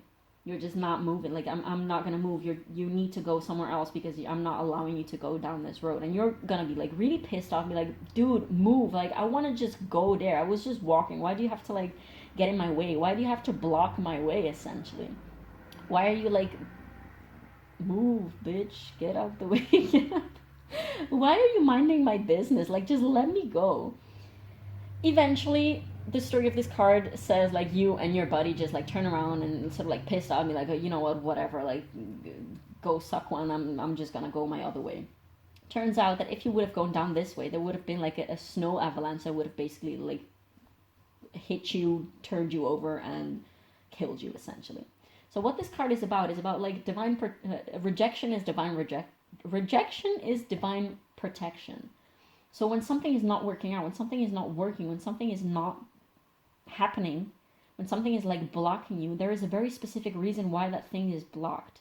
Like you might also, for instance, for some of you, you might be an artist and be like, okay, why can't I create right now? Why am I so tired? And why do I not have the energy to create? Where's my inspiration? Why can't I create at this time? Like I'm hearing like writer's block or actual painting or whatever it is that your craft is.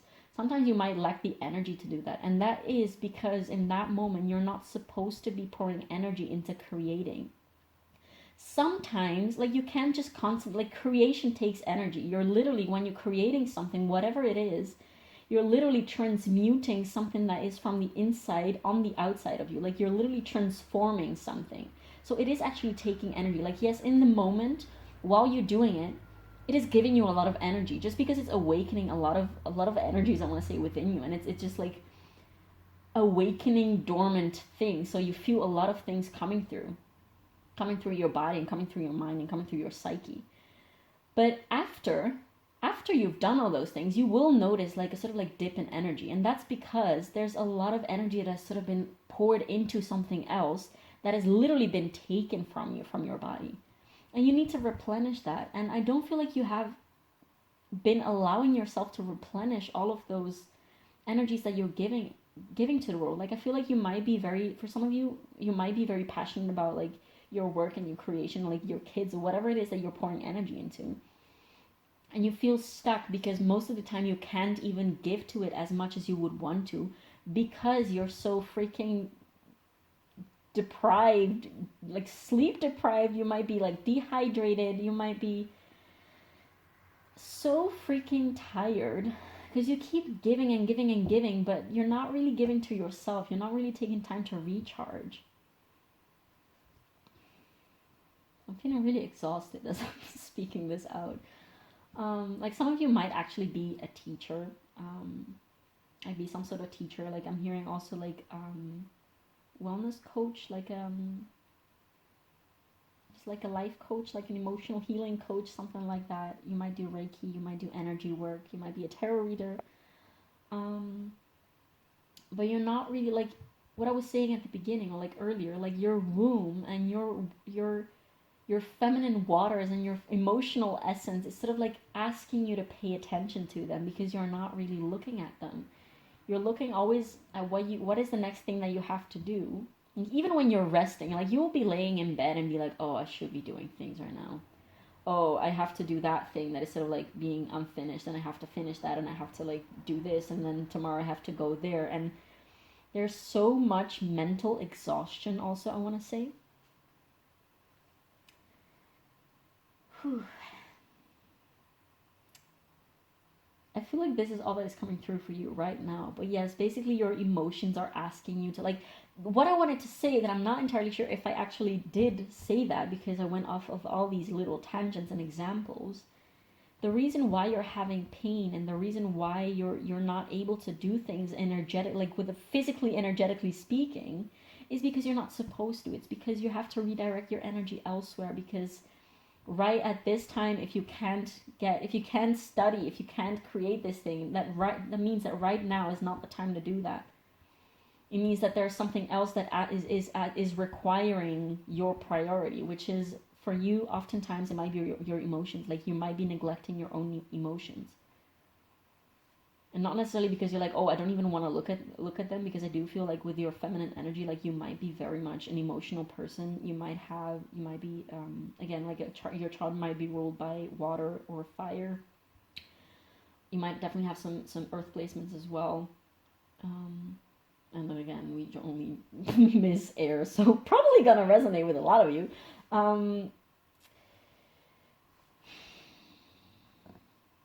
But yes, this is basically asking you, like, the reason why you're having sacral chakra blockages or like stagnation is because your emotions are not allowed to sort of like flow and flux as they need to. Like water is supposed, like water, when you keep it in a container for too long without sort of like stirring it, or without like having new water come in, without like, if it's stagnant, it will create a very, I want to say putrid, unwelcome, unhealthy environment, okay? And I feel like that is, like, sorry for the crude image, but I feel like that is happening for a lot of you within your sacral chakra. It's because the waters of your emotions in your sacral chakra are not being allowed to flux.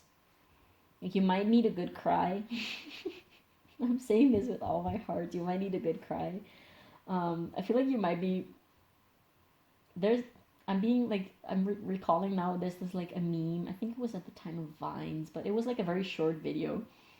And it was this person who was like in the library at uni probably, or like at school, who was like crying, sort of like going absolutely nuts in front of their work. And then like an alarm goes off and it's like, oh, okay, time to go back to work. So they sort of like set some time apart to like have a mental breakdown. But in a practical way, because then they had to like keep doing their work. So they were like, okay, I've done this, now I can keep working on my things. And I mean, I don't know in how much you should do the same, like set an alarm to like actually have a good crying, and then sort of like stop yourself mid-tracks and keep going. I mean, it might work for some of you, but this is just to say, like, you actually have to create some time for yourself to feel your feels.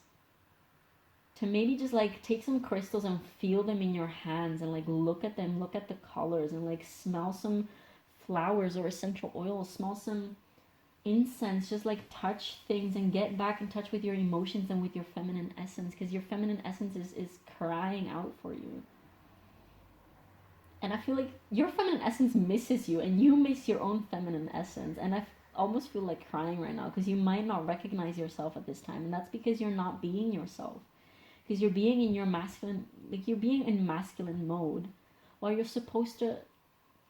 Your inner masculine is not caretaking your inner feminine. Like, your inner masculine is really abandoning your inner feminine. And this might be a reflection of an inner child wound. This might be some type of mechanism that you have adopted literally growing up. And you might also be someone, like, if you are feminine energy who, well, again, if this is your reading, if you're resonating with this, then you likely are. But if you are attracted in terms of like relationships and partnerships to more masculine energies, you might find that it's really hard for you to attract healthy masculine energies that are able to contain you and sort of like caretake your feminine self. Because that is like the types of masculine energies that you attract on the outside of you are very much a reflection of your inner masculine and the conception of inner masculine and feminine that you have for yourself. Like, you're neglecting your inner feminine and your emotions. And that's also what you're attracting on the outside. I feel like for some of you might identify as someone who, like, for some of you might have never been in a relationship, like in a romantic relationship. And for some of you, I'm also getting eating disorder vibes. Not that I'm going to go into depth into that, because this is not necessarily what this is about, but I'm definitely getting that, like, there might be some shadow work needing to be done on that, and definitely about the relationship that you yourself have with your inner masculine and your inner feminine as well. You're definitely a very sensitive, very soft, gentle soul. I want to give you a hug. Give yourself a hug. Just like go sit in front of the mirror, light a candle, light some incense, light some whatever it is that you want to light. You might want to like do some affirmations and bury them, like positive affirmations, and bury them in the ground and soil. Like, if you live in an apartment and you can't like go outside very easily, like, you might, first of all, you might just plant things in, like, bury things in a forest near you. And if you don't have easy access to that, you can just take like a plant pot with some soil and just plant it there. Or you might want to look into taking some bay leaves and write on those bay leaves. Bay leaves are connected to the element of air, by the way. But take some bay leaves and write on those bay leaves whatever it is that you wish to release. And then burn those leaves. that is a little like release ritual, because I do feel like you need a lot of release in that sense, especially within your sacral chakra.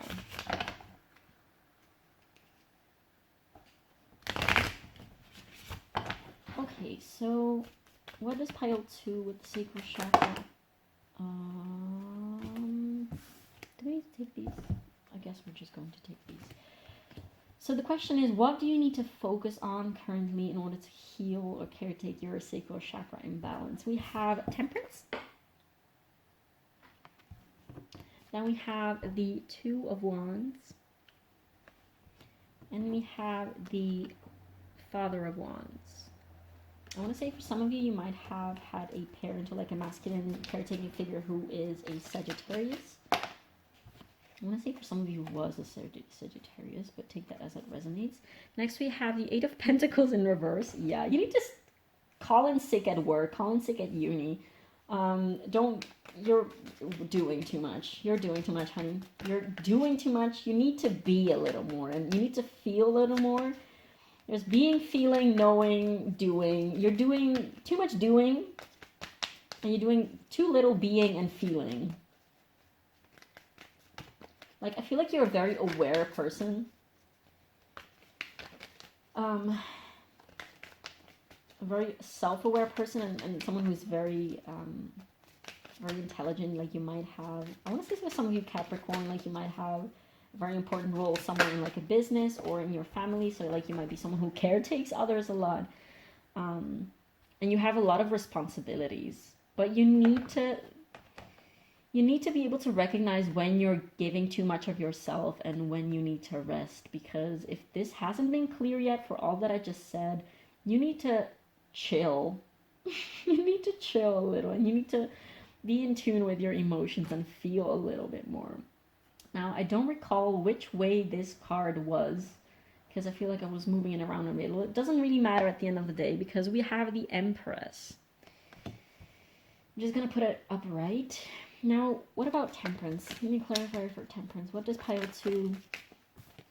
We have the Father of Pentacles. Yeah, you have to allow, definitely if you did feel called to pile 1, again, I want to say definitely check that one out as well. You have to allow, first of all, yourself to take some rest and to slow down. Like, there's this need of slowing down back in tune with your water. It's interesting because with this temperance card, we have like this flame and we have drops of water. So fire and water again coming out for you.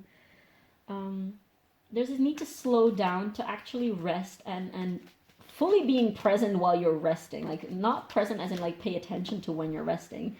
Oh, we were talking about resting and we get the card of resting. Okay, the 4 of Swords.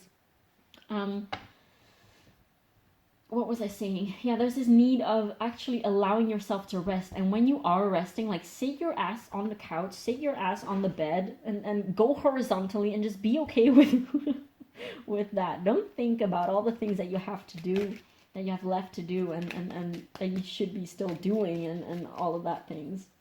Like, actually rest. Like, silence in the mind. Let silence guide you to your inner peace. Like, I'm hearing for some of you, it might be very beneficial to like put in earphones and sort of like either listen to ASMR or like ambient music, or like I would recommend ASMR without talking, so just sounds and just noises, but something with your senses that you can use, like your hearing, to calm your mind, to like focus on a sound. Like, allow something like a sound, like an ambient or like white noise, anything like that, binaural beats, to fill your mind, to take over instead of having thoughts constantly, okay? That might be something, like some very specific advice for you. What about this Father of Wands? You might definitely, like, growing up, do we have to take all of these? Okay. Growing up, you might have had a father figure that was very demanding of you, I'm going to say. That was very, basically right now you're living out your inner parent. So we're not doing an inner child reading necessarily now, but I do feel like some inner child elements are coming in. Like, we have an inner child inside of us, but we also have like an inner projection of our parents and how we perceived our parents to treat us and to view us inside of us as well. So you might definitely have had a a male caretaking figure. I need to sneeze. So a male father figure that might have been a fire sign, actually, so like Sagittarius or Leo or Aries, that really has instilled within you this need to constantly be on the go and constantly be doing and constantly be bettering yourself, I want to say, because nothing that you do will ever be good enough. This is not the truth. This is just like an implanted belief for some of you, or like from a caretaking figure, I want to say. So yeah, there's this pressure of constantly be doing and improving and things. Now, to clarify the Father of Wands, we have, like the King of Wands, we have the Seven of Pentacles. Yeah, that's literally what I was just saying. Like, there's always like a goal that you have to be going towards. Like, what you have now is never enough.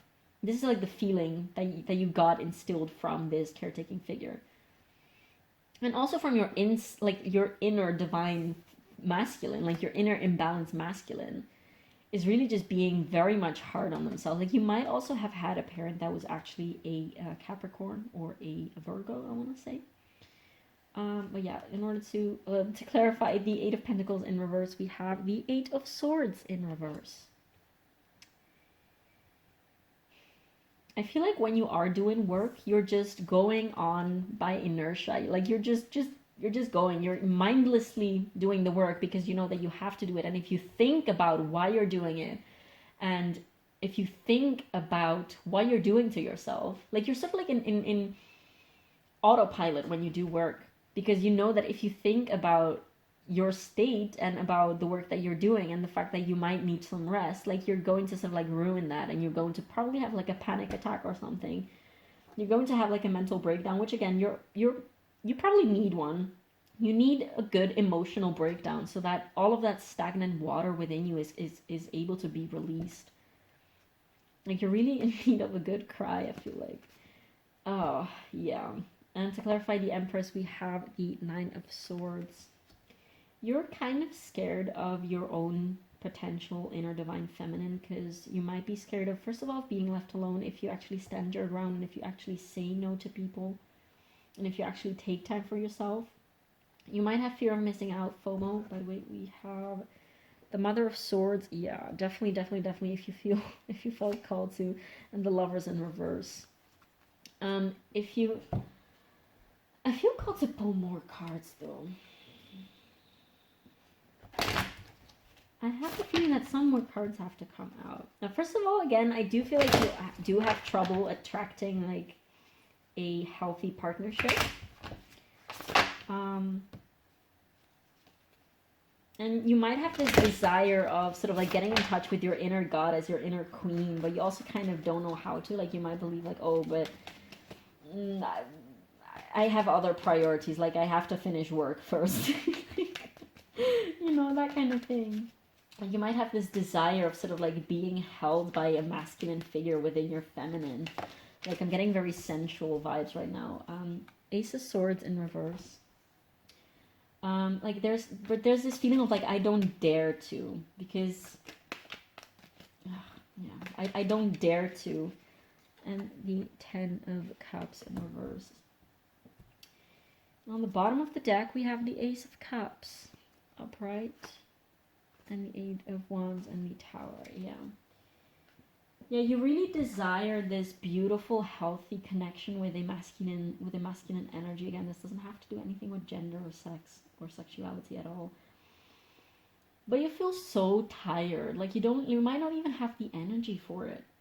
And you kind of dream, like, you might fantasize about being this sort of like being treated by a goddess, by a masculine divine counterpart. But you don't feel like it's realistic, I want to say. And this is not the truth. It's not that it's actually not realistic, but you feel like it's not realistic. Like, you have so many other things to do, and I have so many things to build before I can get that. But at the same time, you're sort of like avoiding that very thing that you're desiring by this very, like, by having this very specific attitude right here. And I feel like you're constantly planning and constantly sort of like looking at the next thing that you have to do, while all that you need to do is sort of like turn inwards and just chill and like I'm hearing like take off all your clothes and your makeup and just lie in bed in a blanket and like lower the blinds and just sleep. Just sleep, like in the middle of the day. If you have to take a nap, then go take a nap. You can't run on an empty tank, and you've been running on an empty tank for so freaking long. And you have this desire for beautiful things, like especially if you're an artist, if you're a creator, like you have probably you have this craving, this urge to create beautiful things and to be in harmony and in flux with your own creation. Like you might miss the part of you that used to be so beautifully creative and so beautifully like full of light and full of passion and full of joy. And you miss that part of you. You miss that more innocent, naive, like younger self. Like you're feeling very much like a crone, I want to say. And there is power in the crone, but the crone energy that is coming through right now is not the light aspect of the crone, let's say. You might have trouble speaking up again, like if people ask you to hey, can you work a day extra because this colleague's called in sick, you're probably the one who says like, oh yeah, of course I will work, even though you might need some rest, even though that was like your day off and you were looking forward to actually like do some creative work or some work for yourself or just like chill or go to the beach or whatever. You're gonna be like, oh no, okay, well I guess I'm going to work because they need me. What about you? You need you too. Like that part of you that you're missing, they need you too, and you need them as well, and you're not really connecting with that person. Like you're not really connecting with your inner divine feminine. You're not really embodying her, and honestly, like that divine feminine, and I'm saying like she and her now because we're talking about divine feminine, again, doesn't have to do anything to do with actual gender or sex or sexuality, but that inner goddess, she's very much there. She's stuck in here, like she's stuck in this sacral chakra, in this stagnancy, because you're not really looking at her, you're not really paying attention to her, you're not really caretaking her, you're taking care of all these other things, while you really want, like you're being called to that inner divine feminine and that goddess self and that emotional world, but you're not really going there. Oh, I got the deck. Justice. Yeah, you reap what you sow. Like if you're not going to, like, you desire this divine feminine essence, but if you're not actually going towards her, if you're keeping her stuck and hidden somewhere in the basement of your soul, I want to say, then yeah, then you're not gonna get her, then you're not gonna be her. I'm getting for some of you, you might have like a little memory box that you haven't opened in a while. This is going to resonate with a very few of you. I feel like it's very specific. You might have this little memory box that you might just want to go and take out. I feel like for some of you, things that you're going to see might actually bring a little tear into your eyes. Some other things you might be like, oh, I didn't even know that this was in here. And you're going to remember little parts of yourself that you have lost along the way. And I feel like if you do have something like that, or like if not, just like go look at old pictures or something, or like old letters or like old messages or something like that. Only if it is positive for you, by the way. You don't have to like burden yourself even more. But yeah, for some of you that definitely might be something that you want to look into, if that applies to you. And just get in touch with your senses, honestly. Like, get in touch with that inner goddess, divine feminine, because she's very much there and she misses you as much as you miss her. But yeah, let's see some advice that we have for pile 2. What advice do we have for pile 2?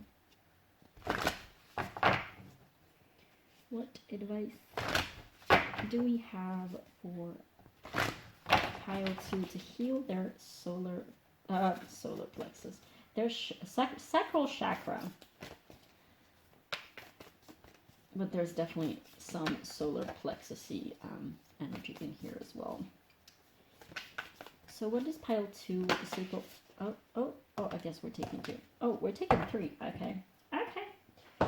So first card to come out was Activated Earth. Power places, ley lines, trust where you're led. Some of you might actually need to go on a trip.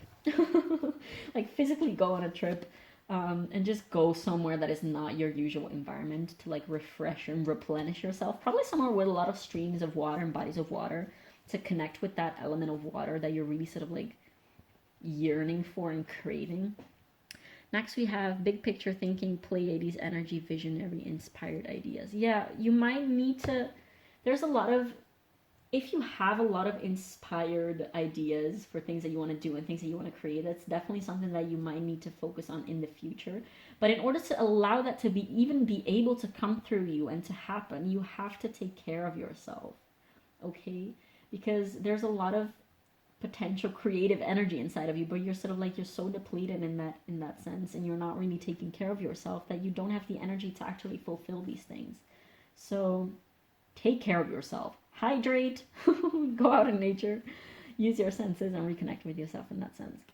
Surrender to the sweetness, Venus energy, pleasure, joy, make love to life. Yes, this is a call to enjoy more, because you're doing so many things and you're not really enjoying, which is something that you should be doing.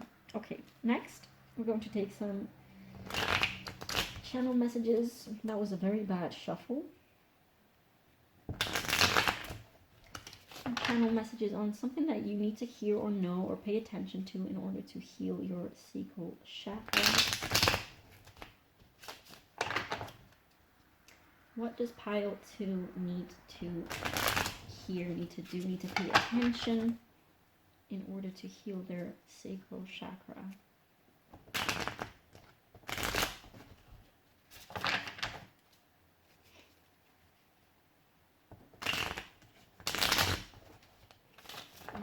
So what does pile 2 need to hear, need to know, need to pay attention to in order to heal their sacral chakra?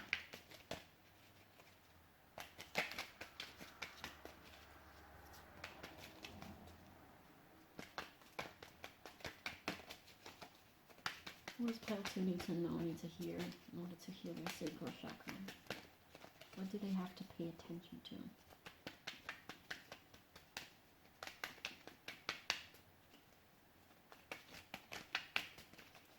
Anything wants to come up? Oh, there you go. Speak out. This also came out in pile number 1, and mind you, this is a deck of like 100 little cards. So yeah, definitely, if you did feel called to pile 1, this is your probably like 10th invitation to go check that out as well. What else does pile 2 need to know in order to heal their sacral chakra? Look up. I'm picturing you sort of like laying down in a freaking like field of grass and looking at trees, and you know how beautiful it is when you're just seeing the canopy moving, like with sun rays and everything. And oh yes, you need to just chill and use your senses again. Like look, use your eyes and use your ears to ground yourself and to bring yourself back to yourself. Simplify, yes. If you have a lot of work, delegate. I want to say. Delegate and or ask people for help. Don't do everything on your own. Like say no when you need to say no. And I know that you're probably rolling your eyes right now because you don't like to do that. Generally speaking, we have paralysis by analysis. Like yeah, some of you might actually your mind might actually, like your brain might actually go blank when you try to think about things because you're so overwhelmed in that sense. Unseen. Yeah, your sacral chakra feels very much unseen and they need you to look at it basically. What else do we have? Yeah, with this paralysis by analysis and like the silence your mind card that we had here, silencing the mind. And this anxiety, there's definitely a lot of like, some of you, I feel like there's 2 polarities to here. Oh, bottom of the deck, anxiety. Yeah, grounding, definitely you might need a lot of grounding. I don't want to say distract your brain and your mind, but use something that can occupy your mind through your senses. So again, like listening to like meditation or like meditation music or like ambience music, something like that can fill your mind with something that is not freaking tiring all the time, okay? Because I feel like that is a very, like, you're very tired and you just need a break, essentially. You need a break, honey. Give yourself a break. In all ways that you can think of, but you need a break. Okay, now from the Rebel deck, what does pile 2 need to know, need to hear in order to heal their sacral chakra? Oh, okay. So first of all, we have you do you. Stop trying to change people. That shit never works. This might be a very specific message for some of you. Stop sleeping so damn much. Wake up, you're missing some cool shit. This also came out in pile 1. Yeah, and I mean, I don't like that this card came out.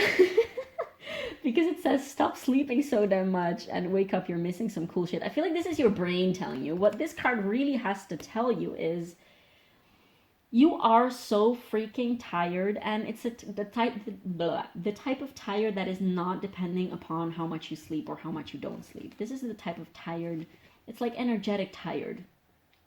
Okay? So you need to find other ways to replenish yourself other than sleep. It might be meditation, might be going out in nature, might be drinking water, might be eating some fruit, might be reading a book, anything. And yeah, again, this is really the voice of your mind, is like fear of missing out and all that I said at the beginning. But yeah, your focus really needs to be on basically essentially everything that we just talked about, which essentially comes down to chill, connect with your senses and your divine feminine. Take a shot. This also came out in pile 1. What the heck? Don't take 12, take 1. Okay, maybe 2, move on. I feel like you might need a good night out with like girlfriends, with your pals. But yeah, take that as it resonates. I'm not endorsing any reckless behaviors or whatever. Do whatever you please. I mean, actually go have some fun, because you probably haven't had a lot of fun in a while, and you probably need to, and you owe it to yourself to have some freaking fun. Okay. Whew, okay, so pile 2, this was it for your reading. Thank you so much for letting me read your cards. I really hope this gave you some type of insight and or value. Please definitely do let me know in the comments below how this resonated, because by doing readings online for a general collective, like, I never know how this lands on the other side, so it's definitely very, very nice and very meaningful to me. It means the world to me to like receive comments and know how this resonated. Also, definitely do feel free to leave me a like and subscribe, as that helps me with the algorithm. And yeah, thank you so much for watching, and I will see you in the next one. Bye. Hi, pile 3. So if you chose this beautiful black agate geode right here, this is going to be a reading, together with the Fountain Tarot, this is going to be a reading on whatever chakra needs your attention the most at this time. So I want to reiterate something that I said at the beginning. If you did skip the intro, by the way, I did a little bit of an introduction on what chakras are. For those of you who might not be entirely familiar with that, nothing too crazy, of course, it's like a couple minutes, so just a little introduction.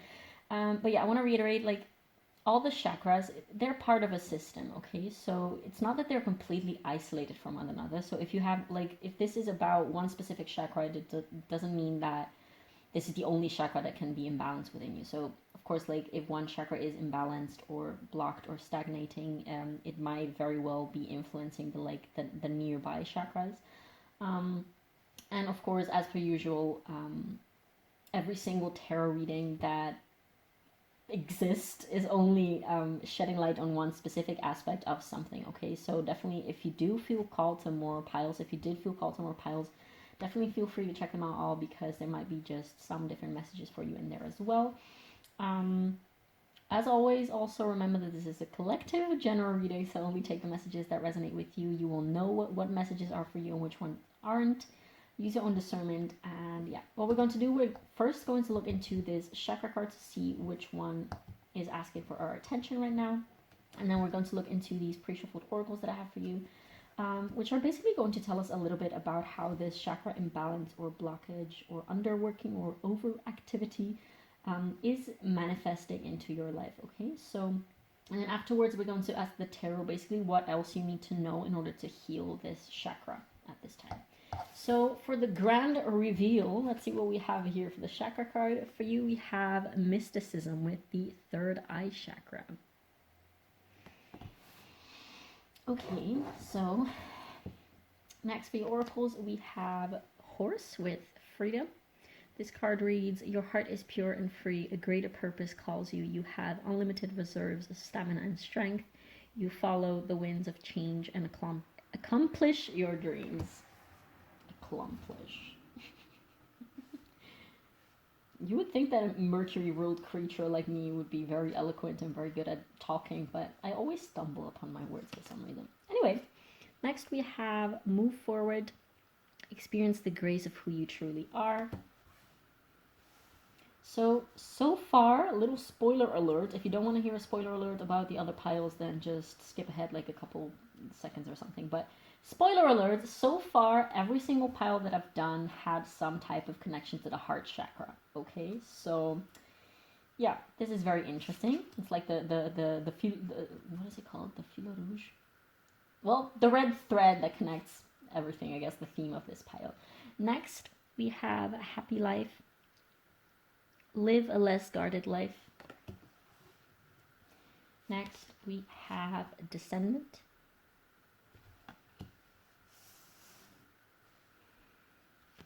And we have empowerment with the number 26. And this card reads, the frequency of empowerment supports our ability to show up fully and completely, uplifting us with others in the deep trust that we are all connected through the same source. Yes, yes, yes. Next, we have relationships. I am attracted to those people who serve my higher good. And last but not least, we have the healer archetype. Okay, so right off the bat, for you, serpents or like snakes might be very significant. Because we do have snakes here, like Ouroboros, and specifically on this healer card, as well as entangled serpents on the descendant card. What I could say also right off the bat, before we actually start talking about the third eye chakra for you, something that is probably dominating your life currently is the focus on the other. Like, I want to say what I'm saying next with a lot of caution because it might not resonate with everyone, but I feel like you are quite secure within your own sense of self. Like, you are quite secure within your solar plexus energy, I want to say. But there is some sort of like theme, and I'm curious to see what will come out like just like during this reading and with the tarot afterwards about this. But there's this like theme of the other relationships, like especially romantic relationships. You might have Libra placements. Doesn't have to be like your chart ruler might be in Libra. Again, doesn't have to be, but there's this strong. The descendant is basically the cusp of the 7th house, which is also the house of Libra, like the house ruled by Libra. So, yeah, that might be relevant. But okay, so talking about your third eye chakra. I feel like this is not a stagnancy, this is not a blockage, this is not an overactivity or an underactivity. This is like a resistance to actually your third eye bursting open. Which, I mean, is a pretty futile, it's a pretty futile attempt.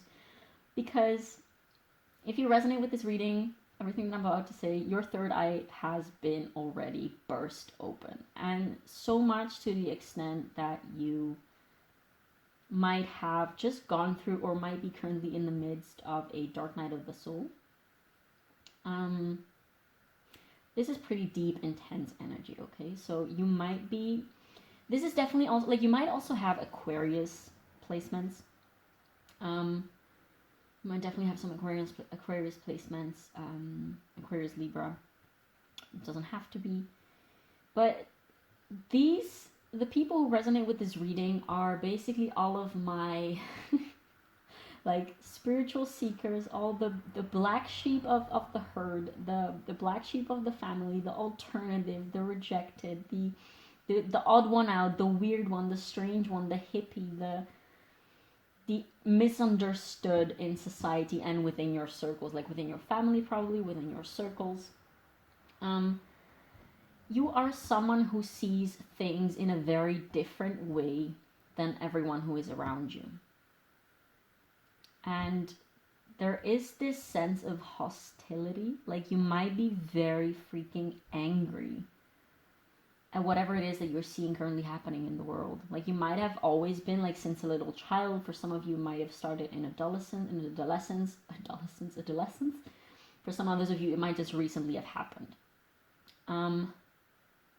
You are basically seeing things from a whole different perspective of, first of all, of what is normal, of what people around you see, and second of all, like, if this has been a recent awakening, like, first of all, you might know that if you have been if you have gone through like some sort of awakenings are not something that happen once and then you're done and set and peace and love. No, they just recur all the freaking time. Just like levels upon levels and layers upon layers. But yeah, I feel like there's two different main groups, and like everything in between or like outside that also is very much, you can also resonate with this if you don't fall into these two categories. But at large, we have the people who have recently awakened their third eye and recently sort of like started seeing things from a whole different perspective, and the other people who have always been that way, the people who have always been like the odd one out and the one who did and saw things differently. Either way, you're kind of being crippled and terrified by whatever it is that you're seeing, by like the larger truths of the universe, the state of the world currently that we live in, probably. But even just like universal laws and universal truths and universal knowledge and things like that, like, you're really being you feel overpowered. You feel this urge to bring about change. And honestly, like, spoiler alert, this is not a spoiler alert actually, so don't, this is just, don't actually skip this. This is part of your reading, but this is all, and I know that you're gonna hate hearing this, and I hate having to say this, because I know it's, yeah. All of this is serving you so that you can reach your higher purpose. All of this is serving you so that you can heal and help others heal as well. This is all serving you. Like, all of the things that you're seeing now that you would rather, that someplace within you is like, I would rather not have seen this. And like, why do I see things so differently? Why can't I just enjoy all the silly, petty human things that everyone around me is enjoying? Why do I have to be the one that carries this hardship? Because an open third eye and an open crown chakra, yes, that can come in terms of like seeing colors around people and having beautiful visions and all that, but that's not all that it is. There's a lot of dark aspects to those things as well. And if you haven't, like, the extent to which your higher chakras, I feel like this is not only about the third eye, but just like the higher chakras in general. If you have higher chakras that are open and sort of like, I want to say vibrating and resonating at such a high frequency as you have, it's not a fucking fun ride, okay? Like, it's tough. It can be very scary. But all of this is not meant to be scary for the sake of being scary and the sake of sort of like putting you down and being like, haha, look at how small you are and you don't have any power and then you can't do anything. No. This is serving you because you're meant for greater things than what everyone else is settling for. You are like a visionary. Like, I'm pretty sure we had the word visionary somewhere. No, we didn't? Okay, well, I guess I'm just saying it now. You are a visionary. You see, like, you're meant to see like, if everyone sees things on this level, you see things from here, and you see how other people can see from that level. And that's because, like, you're meant to be a leader. You might have Leo placements. You might have Leo midheaven. You might have Aquarius midheaven. You might just have, like, very prominent Aquarius. I want to say some of you also Capricorn. But the ones that are coming through very strongly are Aquarius, Libra. Yeah, also, again, like Capricorn and Leo. Doesn't have to be. Just, take it as extra confirmation if you do have those things.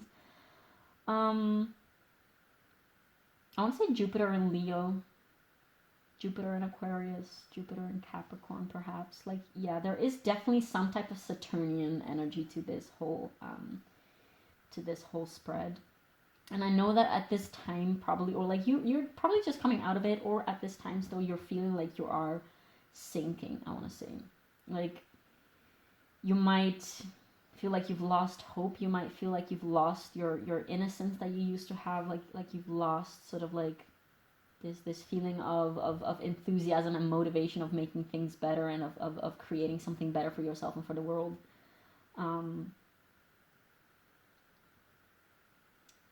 There was one of these cards, I believe it was either this one or this one, but it said something like, something along the lines of, you would have never wished forward movement unless you would have been captive first. And the reason why you're seeing all of these dark things and like dark, I want to say dark shadow aspects of humanity and people in general. And I want to say also like the scarier parts of the universe at large. You're seeing those things so that you can create positive outcomes of that. Like, you might be familiar with the quote, with the phrase that says like, you are the universe learning about itself. Like, through your specific point of view, the universe is learning about itself. It's true that there's no such thing as like good and bad in the universe in itself. Like, that is a very human thing. Not to mean that it's invalid, because otherwise it wouldn't have to exist. But the universe, like, of course, as humans, we want to strive to go towards good, and that's a whole large topic that is not going to fit within one reading. Don't want to make this like 3 hours, but it is true that we will always want to strive towards like evolution and improvement and better and things that like bring us pleasure. Otherwise, we wouldn't have like a like an inner guidance system that makes us avoid pain and avoid bad things and that makes us attracted to pleasure and beautiful things and nice things and all that. Like, that's also for a very good reason. And this is exactly what is happening within you. Like, you're supposed to see all of these like negative and bad things so that you can create and help create these other beautiful, uplifting, empowering things, aspects, systems. You might actually, for selective you, like, you might actually in the future or currently be doing some type of light work, some type of institutional, like societal work. I want to say like humanitarian. Like, you might actually do some type of volunteering. You might be an entrepreneur and be creating like your own systems and then like projects and creations and things to improve society or to like improve the lives of people. Like, this might be anything, honestly. But through all of this that you're going through right now, through all of this pain that you're experiencing and all of the darkness that you're seeing, you wouldn't be able to create good in the world, to create such powerful change that you're honestly either already doing or that you're going to be doing. You wouldn't be able to do that unless you would have seen these things first. Like, you're meant to sort of like, I'm really getting leader vibes, especially with this like move forward experience, the grace of who you truly are. You're meant to guide people, like to serve people in some type of way. It's like supply people with some type of like healing thing, so some type of healing. You're a source of healing. And the archetype of the healer, like, I like to use the term healer sparingly. The thing is, a healer is not like a specific thing. Like, everyone can be a healer. Everyone has the healer archetype within them. And the healer can only become a healer. Like, I'm getting Chiron vibes. You might want to check into your Chiron placement in your birth chart. But the healer can only become a healer when they've had experienced wounds and pain and trauma themselves and like breakages themselves. You don't just randomly get the desire for light unless you have experienced darkness. You wouldn't even know where to look for light. You wouldn't even get this sort of like impulse to look for light unless you've been stuck in the darkness for so long. You wouldn't have the craving for light unless you would have been stuck in the darkness so long. Like, imagine if you spend a whole life in light, then you don't have the craving or the urge to go towards the light because you already have it. Like, you don't even notice the value of light because you take it for granted because you've had it your whole entire life. You've never known anything else, that you don't even see the value of light.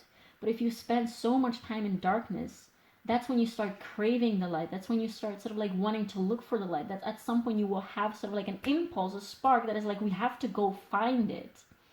And if I can't find it, I'm going to make it somehow.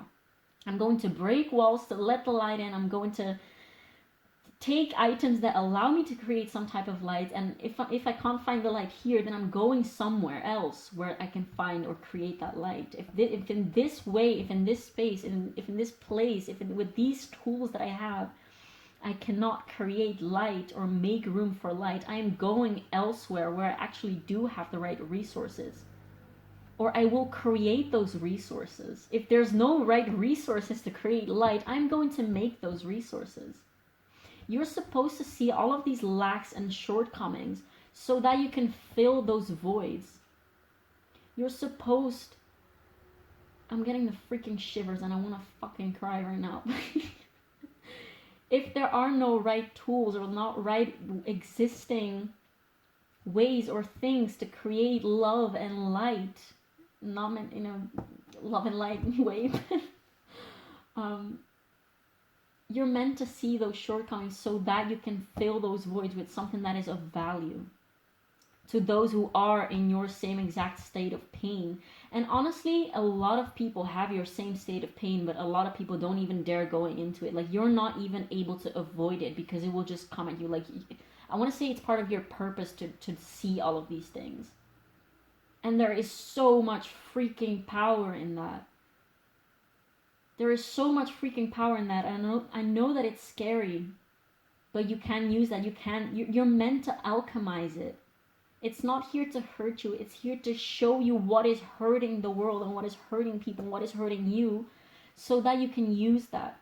Like, notebook, taking notes. This is what isn't working. This is what is hurting. This is what needs changing. And then taking the steps towards that.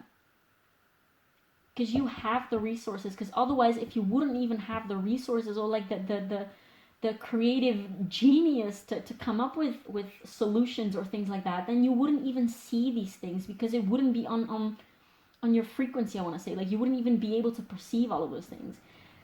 You only perceive the amount and the intensity of darkness of the same intensity of light that you have. Like, that was not correctly grammatically correct, but you're only able to see the amount of darkness that is the opposite and equal, basically, in vibrational term, as the amount of light that you hold as well. So you're not only... There's no such thing like duality, polarity. You're only... How do I explain this? I don't know if this makes any sense. I hope it does. There's no such thing as only having a lot of darkness and having no light. Like, if you have a lot of light, you're automatically going to experience a lot of shadow as well. In the same way, if you have a lot of shadow, if you see a lot of shadow, then there's equally the same amount of shadow that you see, that it has the equal same potential for light. I hope that made sense. I feel like I'm really not saying that in the best way, but I hope that conveyed it well. Okay. Yeah, you're really... You see the lowest of lows because you have the potential to reach the highest of highs as well. Like, we have freedom. You follow the winds and change and accomplish your dreams. Frequency of empowerment supports our ability to show up fully and completely, uniting us with others in deep trust that we are all connected through the same source. Relationships. I am attracted to those people who serve my higher good. And equally, you want to serve people's higher good as well. Happy life. Live a less guarded life. Like, you're meant to create happiness. Happiness is, if that's something that feels so far away right now, that just means that you're on a journey towards it. It doesn't mean that it's out of reach completely, but it probably means, I'm not gonna fucking lie to you, it probably means if you're not happy right now, it probably just means you have to keep going, because there's more things for you to see and more things for you to discover and untangle. And like, I'm getting Wheel of Fortune vibes, and I'm curious to see if it will actually come out in a minute in your tarot reading, but you're probably at the bottom of the wheel, but you will get on top again. And honestly, again, you will get on the bottom, and then you will get on top again. That's just like the cycle of how it goes. And with you especially, like, you might have the moon in your rising, like in this, the moon and rising in the same sign. You might have a Uranus ruled moon. Uranus, does it only rule Aquarius? But I'm also getting like a mutable moon. But especially like moon and rising conjunction. Doesn't have to be, but for some of you it might be relevant. And yeah, Ouroboros is definitely something that is like a concept that I don't even want to start trying to explain because it's way too much for my human abilities to explain. But if that is something that you're into, then definitely look into that more, Ouroboros.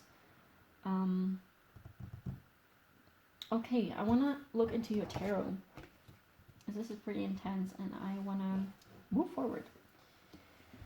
Okay, so we have the Fountain Tarot.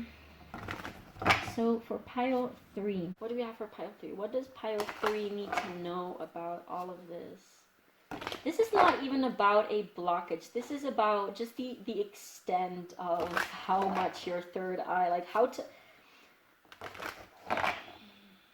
I guess why this had to come out is because you might not know what it is that you're supposed to do with your third eye. You might literally be like, okay, so what the fuck do I do with all of this? What do I do with all of this information that I'm getting from my third eye? Because I don't like what I'm seeing. It's painful. It's uncomfortable, and I feel like I'm not freaking able to deal with it. Like, what am I supposed to do with it? This is first of all to say that all of this is serving you as an empowerment. Like, look for the silver lining. Actively go look for the silver lining, because there is some. Like, this is not meant to hurt you for the sake of hurting you. Look for the silver lining. Oh, hey, silver lining. Interesting.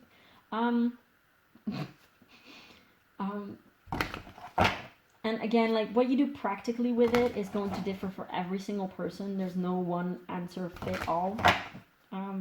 But this is definitely meant to sort of like fuel your dreams and fuel your plans and fuel your... If you have the desire for change, then that means that you're supposed to be one of the people that brings about change, like either publicly or privately, or on a humanitarian societal scale, or on an individual scale. It doesn't matter. Whatever feels right for you, that's what you're supposed to be going after. Okay, one more shuffling. Okay, so what does pile 3 need to know? What does pile 3 need to know? What does pile 3 need to hear about this third eye chakra awakening, opening? Do you have some tips and advice for pile 3? Something that you need to focus on? What does pile 3 need to focus on? What does pile 3 need to be aware of? Yeah. You have the 2 of Pentacles, 2 of Coins. I feel like I've said this in the previous piles as well, but grounding is such an important thing, especially if you are very energetically all up in the air, literally, just like with your third eye space and your crown chakra. Like, you might just very much need to ground yourself. Like, don't ignore this. First of all, because you can't, but don't sort of like push this away completely and only focus on root chakra matters, like earthy grounding things. You have to find a balance between those two, because if you're not grounded, then yes, then you're not going to be able to implement those changes in like that you can envision. Then you're not going to be able to sort of like manifest them into reality. So there's definitely a very big need to balance this spiritual energy with more earthy energy. We have the 5 of Swords. I'm hearing immediately like pick your battles. Like, don't invest energy in things that are literally like superfluous and very of fickle value. Like, you might be someone who fights a lot. For instance, like if you're... That is way too many cards.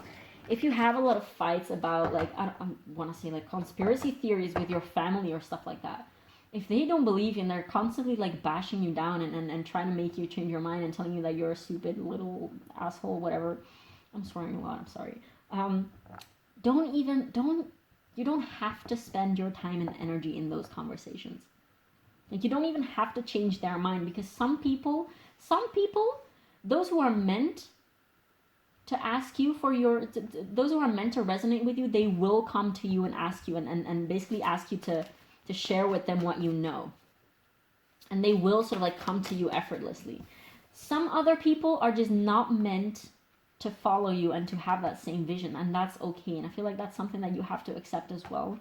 Accept that not everyone is going to agree with you and not everyone is going to see the same things as you. Some people are just dormant and asleep, and that's what they're going to be for this lifetime. Maybe the next one they will wake up. Who knows? Maybe they will never will. Maybe they're just supposed to be as asleep as they potentially can be. Like, that's okay. That doesn't make them less. That doesn't make them... It just makes them different, okay? And that's okay. That's okay. And I feel like maybe that's something that you have to come to terms with. The moon. Yeah. We're talking about conspiracy theories. Like, you might be someone who is very much into the occult and all that type of things. The 10 of coins. Yeah. Oh, it's beautiful that it just comes below the happy life card, because there is so much potential and value that awaits you. And I want to say, for some of you you might be like, oh, I don't care about, like, if you have some type of talent or like passion or gift. I want to say you might be one of those people who's like, oh, I'm so passionate about my gift and I don't want to ask money for it. Like, I don't want to make a business out of it. Like, you don't have to, monetize your gifts necessarily. Like, I don't want to turn... You might really be adverse to capitalism, because why the fuck wouldn't you, obviously? But you might be have this very hostile energy towards capitalism, and as a sense of protest, you might be like, yeah, I'm not gonna ask money for my healing... Cat hairs. I'm not gonna ask money for my healing services. I'm not gonna ask money for my services or just my ideas. Sure, you don't have to, but there's also nothing wrong with doing that. Like, abundance... First of all, abundance is not only monetarily, but by making an actual profession, like a rewarded profession from your talents and your gifts and your, what do I want to say? Like, yeah, your talents and your gifts, you get to do it on a bigger scale. You get to do it in a more systematic way, and you get to do it, you get to reach more people. You get to actually reach the people who are looking for your services. Because if you don't put yourself out there, of course you're not going to like promote your work or whatever. If you're not going to get rich, what's the word? Like, compensated for it in whichever way. This doesn't have to be on a monetary level.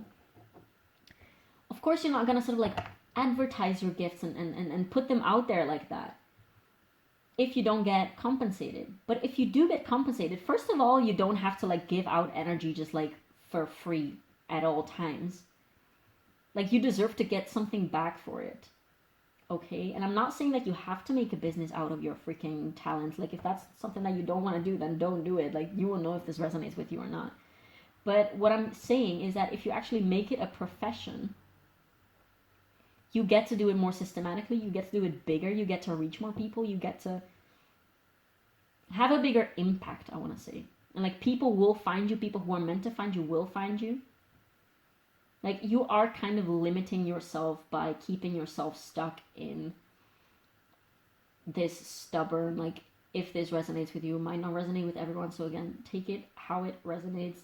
If you keep yourself stuck in this idea of like, oh no, I'm not going to do this as a professional because I freaking hate the monetary system and I don't want to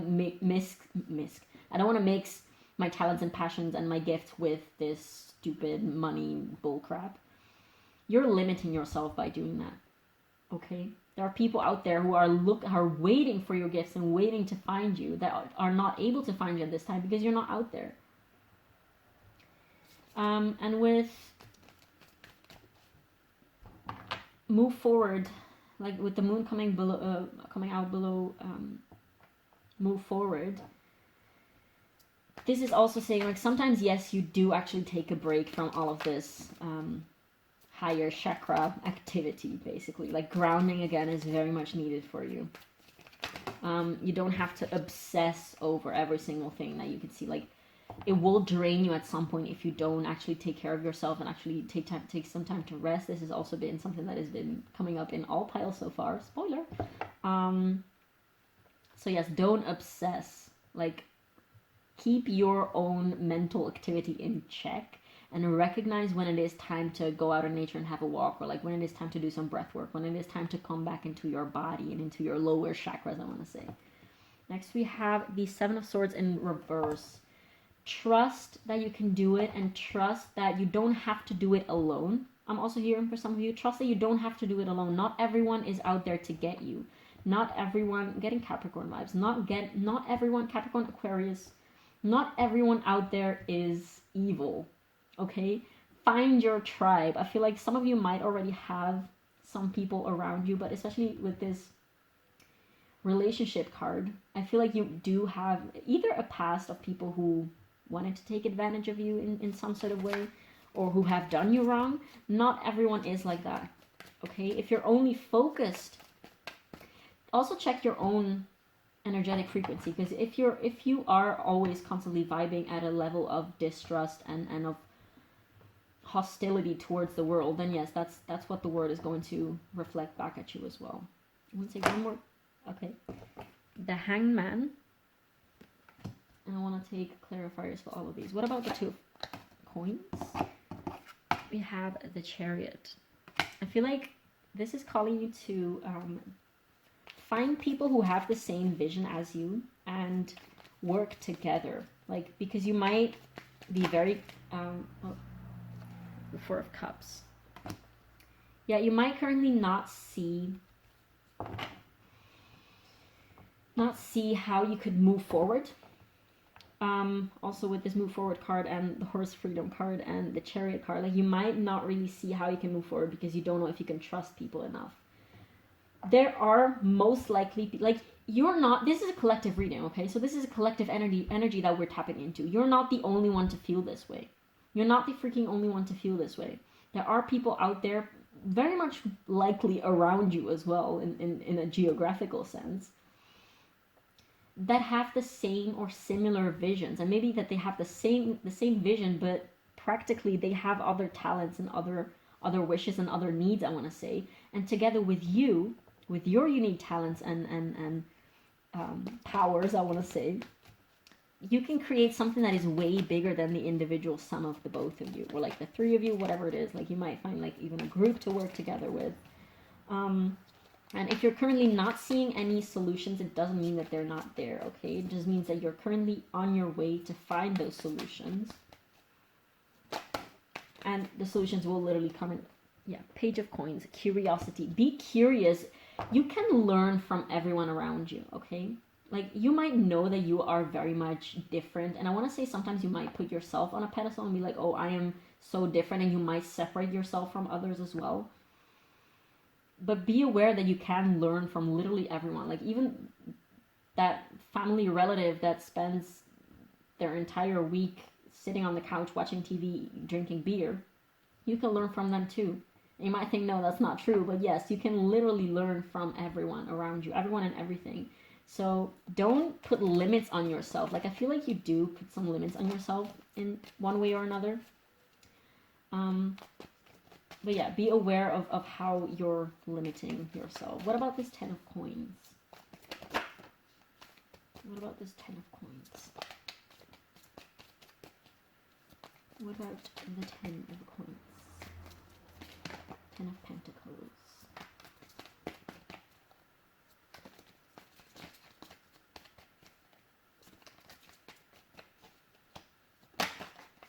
Okay. We have the Four of Coins. See, you're resisting abundance by, this is what I was saying earlier. Like, you might definitely be one of those people who says like, oh, I don't want to turn my passion and my things, my values, my spiritual gifts and stuff like that into a business because money is not why I'm doing this. Of course not. But if you turn this into something that you can do it, I'm not saying that you should like monetize things for the sake of monetizing things. But if you do this in a organized way, first of all, you need funds to do things in an organized way. So of course, like, you might, the money that you receive from doing your work out in the world, you're going to use it to fuel that work. It's not that you're going to use it, well, I mean, of course, if you want, you can, but it's not that you would have to monetize your work and your values and your gifts in order to like buy a billion Ferraris and Lamborghinis and whatnot. You're going to use that money and that abundance that you get from that, first of all, to network. First of all, to use better supplies and implement better systems and hire, I don't know, like an accountant or something, and hire a business coach and hire whatever, everything that can actually support this dream of yours. Like, build your empire, okay? Does that make sense?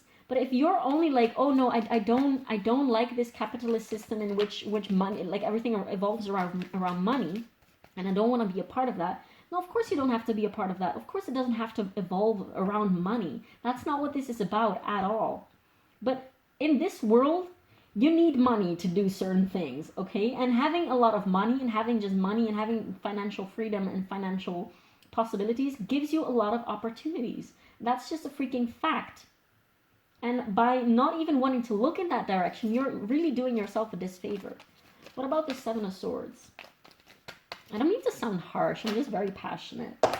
So, like, I really love you guys. I freaking love you guys. Seven of Swords. We have the King of Swords. Oh, wait. This is not. Okay. We have the King of Swords and the High Priestess. I feel the need to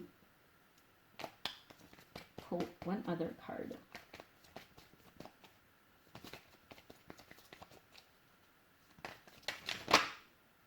The Knight of Swords. Yeah.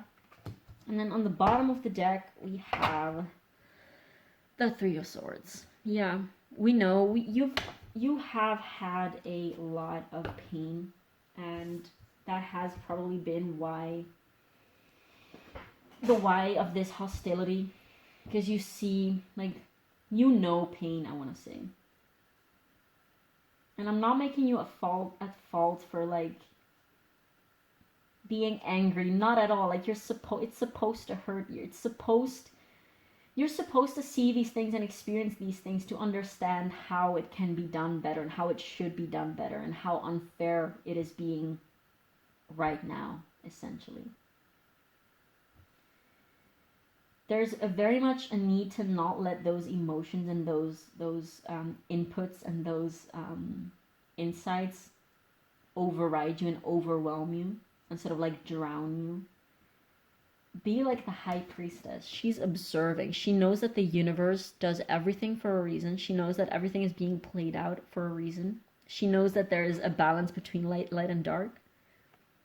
There's also a lot of, like, you might be a creature that is ruled by the moon. Definitely check your moon sign. This might be, I don't know if I mentioned it just now. It was in another pile. I don't know, but there's a lot of moon energy right here. This is an invitation of observe and find that silver lining. I find it very interesting that this is coming out with the Fountain Tarot, which is literally like a silver side thing.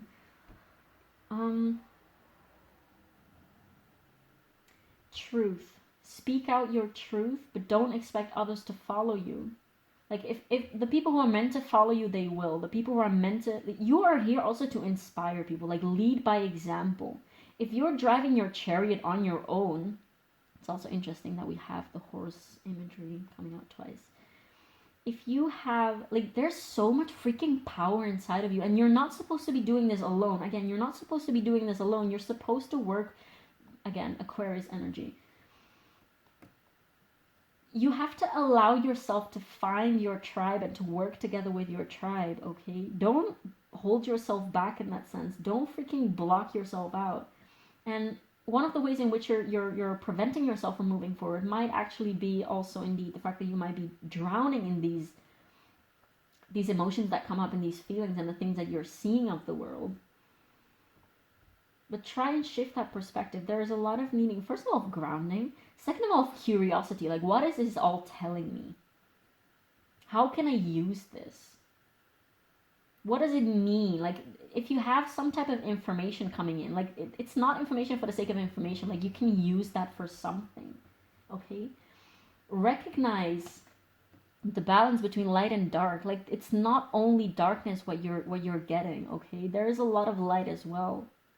There's always the duality, like the opposition between light and dark. It's never going to be only dark. And you need to find that light, and if you can't find it, then become it and create it. And you have so much freaking resources, and in the practical ways in which that is, it will differ for all of you, because I'm not getting any specifics, but there is a lot of freaking power inside of you. And this is all sort of like churning you and sort of like getting out all of those like good juices and like Good properties. I don't know why I'm being shown like a mill, like a grinder, a pestle, like a mortar and grinder. You're being prepared for great things on a universal level. Like, you're being prepared. So are we gonna take those? I guess we're just gonna take those. So, oh wow. Losing your grip, coping mechanisms, density, addiction, let God in. Yeah. That was the bottom of the deck energy. Oh, we have 5. I mean, I guess we're just gonna take them all. Jump in, Andromedan energy, adventurous, say yes to change. Exactly. Like, you might be holding yourself. Look at this image. This is like a big ass eye. As above, so below, I'm hearing. Messenger, serious energy, bringing harmony and balance. Libra energy again coming in. Yeah. Next we have starbathing, light body, crystal grid transmission activation. Starbathing might be something that you want to do, like stargazing, and get some clarity from that. Stargazing, just like looking at the sky, and of course it can be a little overwhelming at times, but if you focus just on what you're seeing, you will notice like there will be this contrast between everything is super overwhelming, but at the same time it's also pretty peaceful, and everything is just what it is. It is what it is. That's like a mindset that you have to adopt, I feel like. Here, Hirith, I'm not sure how you pronounce that. Longing for home, homesick for the stars. Yeah, there is something, well, I mean, this is the Starseed deck, but if you have this longing for love and for compassion and for beautiful energy between fellow men, then create that. Be the change that you want to see in the world. Because you can. Because you are. You literally have that spark and that spark, that initiation within you, and you just have to become that on the outside, I want to say. Star family. You're part of a team of souls. Call in support. Yeah, this is definitely my starseed pile, by the way. Now let's take a couple of these.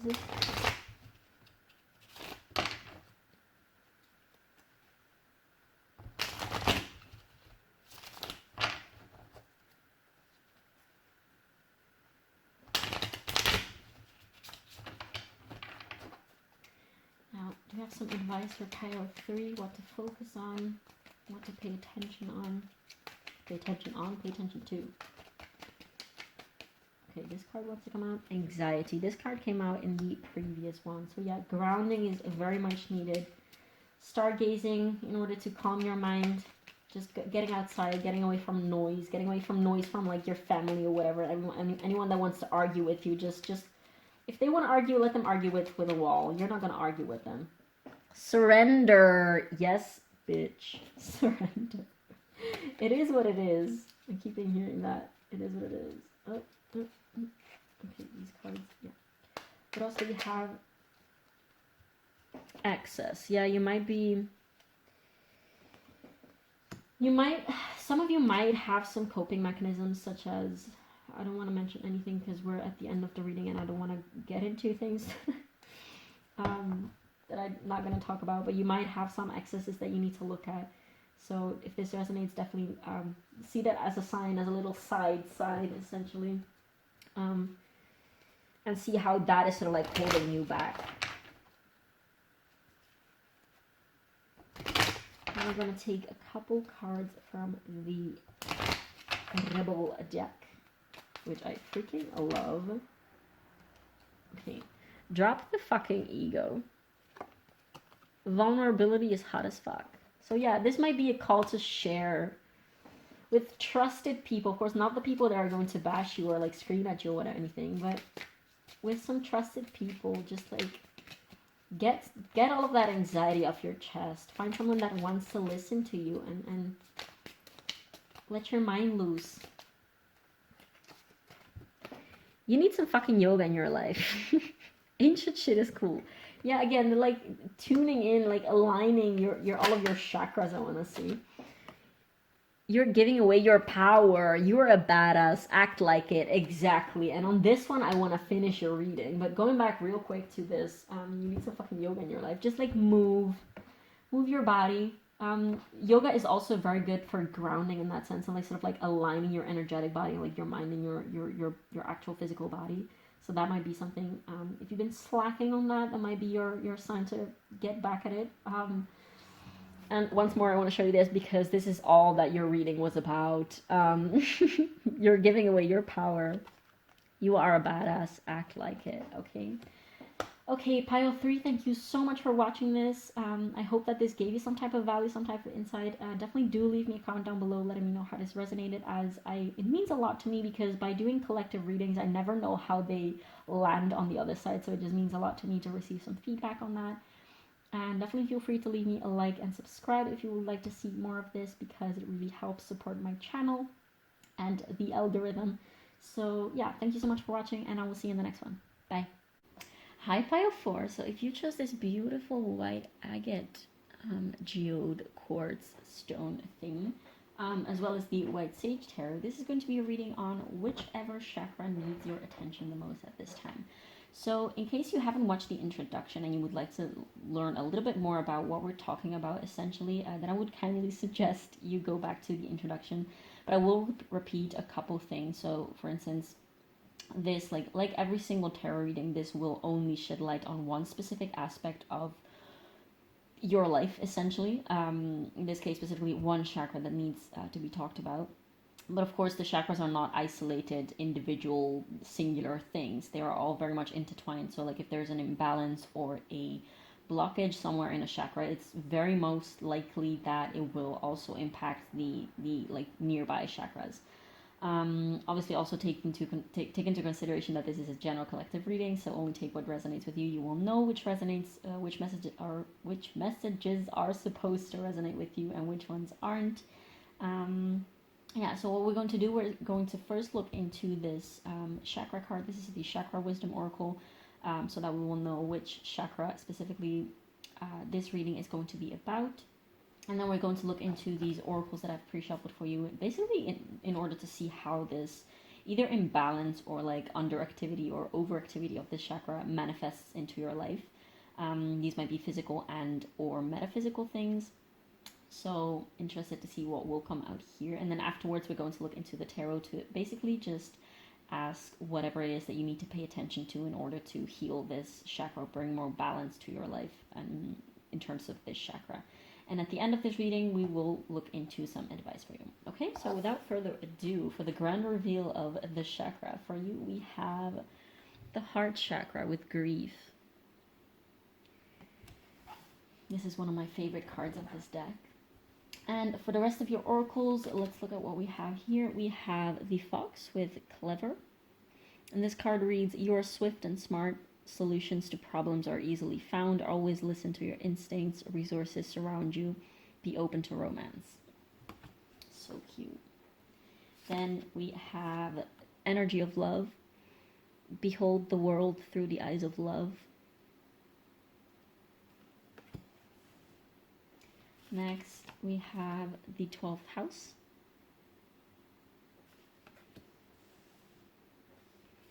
Then we have passion with the number 34, which reduces to 7 in numerology. And this card reads, the frequency of passion reminds us that beneath every intense emotion lies the hidden gem of insight, balance, and calm. It assists us in finding the balance within this intensity, moving us from chaos to the calm of its core, where we can let its long-lasting wisdom fill us up. Gorgeous. Next, we have failure. I understand that a mistake is only an opportunity to learn.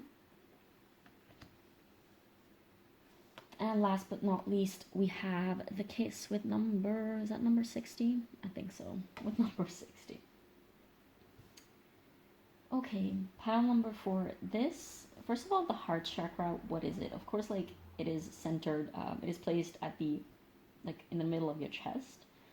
And it is dominated by the element of air. It has everything to do with love, with compassion, with empathy, with feelings, with it is also strictly connected to, you might resonate with Pleiadian energy, with the 5D, because the heart is essentially a portal between worlds. So like the heart chakra is the 4th chakra, and it bridges essentially the lower chakras, which are all about the physical realm with the upper chakra. So like the lower chakras, the root chakra, the sacral chakra, and the solar plexus. And the heart bridges them to the throat chakra, the third eye chakra, and the crown chakra. And it is all about giving and receiving. So like you might, imbalances in this chakra might manifest as either over giving or like being too sort of like what's the word, not tight, but like not daring to give, like lack of abundance, I want to say, like lack mentality and fearing of scarcity and that sort of things. The heart chakra is also a very receptive, but also a very, it's both receptive. Well, of course, it's about give and receive. So it's very receptive, but also very energy giving. And it is one of the most powerful perception centers, okay? The perception centers would be the solar plexus, the heart, and the third eye specifically. But yes, the heart chakra in general is also just like a portal between worlds. So like between the inner world and the outside world in that sense. Now, what I feel from this energy that I'm tapping into right now. First of all, in terms of astrological placements, I'm getting a lot of Cancer vibes already. Some Aquarius, like you might have a Cancer or Aquarius Venus, for instance. You might have Pisces placements, and those are mainly also a little bit of Libra. But yes, those are the main signs that I'm getting so far. And a lot of water with this card as well. What I'm getting from you specifically in this pile is that you might be someone that loves, that craves intensity. So maybe also Scorpio perhaps, well, definitely water signs in general, but you love, like you crave experiencing things, not in the Sagittarius way that you want to experience the world and like do things and go on adventures, like probably also yes, but doesn't necessarily have to be. But the intensity that you crave is the intensity of feeling. Like you really value feelings. I want to say your heart is your most valuable asset because your heart allows you to feel so much. Some of you perhaps, doesn't have to resonate with everyone, but you've had periods in life where you were numb, where you were completely, like absolutely feeling nothing, where you were literally feeling like a fucking vegetable essentially with no feelings. Not saying that plants actually don't have feelings, because they do, but that's beyond that's beyond the discourse right now. But you might have faced either feelings of nihilism, like sensations of nihilism, and just lack of feelings altogether, like numbness, to the extent that it scared you so much that you've kind of made a promise to yourself, you've made it part of your life purpose and life mission to feel everything that you can feel through your heart. And you're not afraid of pain. Like I feel like you're someone who has done a lot of active working through your emotions. Like you might have gone through a lot of therapy or like a lot of healing sessions type of things, like regression therapy. There is very much a veil of memories and past, I want to say also past lives for you, for some of you, but there is this tinge of, there's a lot about memories and about sort of like also intellectually unraveling your feelings and where they come from. Like you might have done a lot of shadow work, you might have done a lot of inner child work. You're not scared of entering the dark paths of your subconscious, I want to say. Like you're very much craving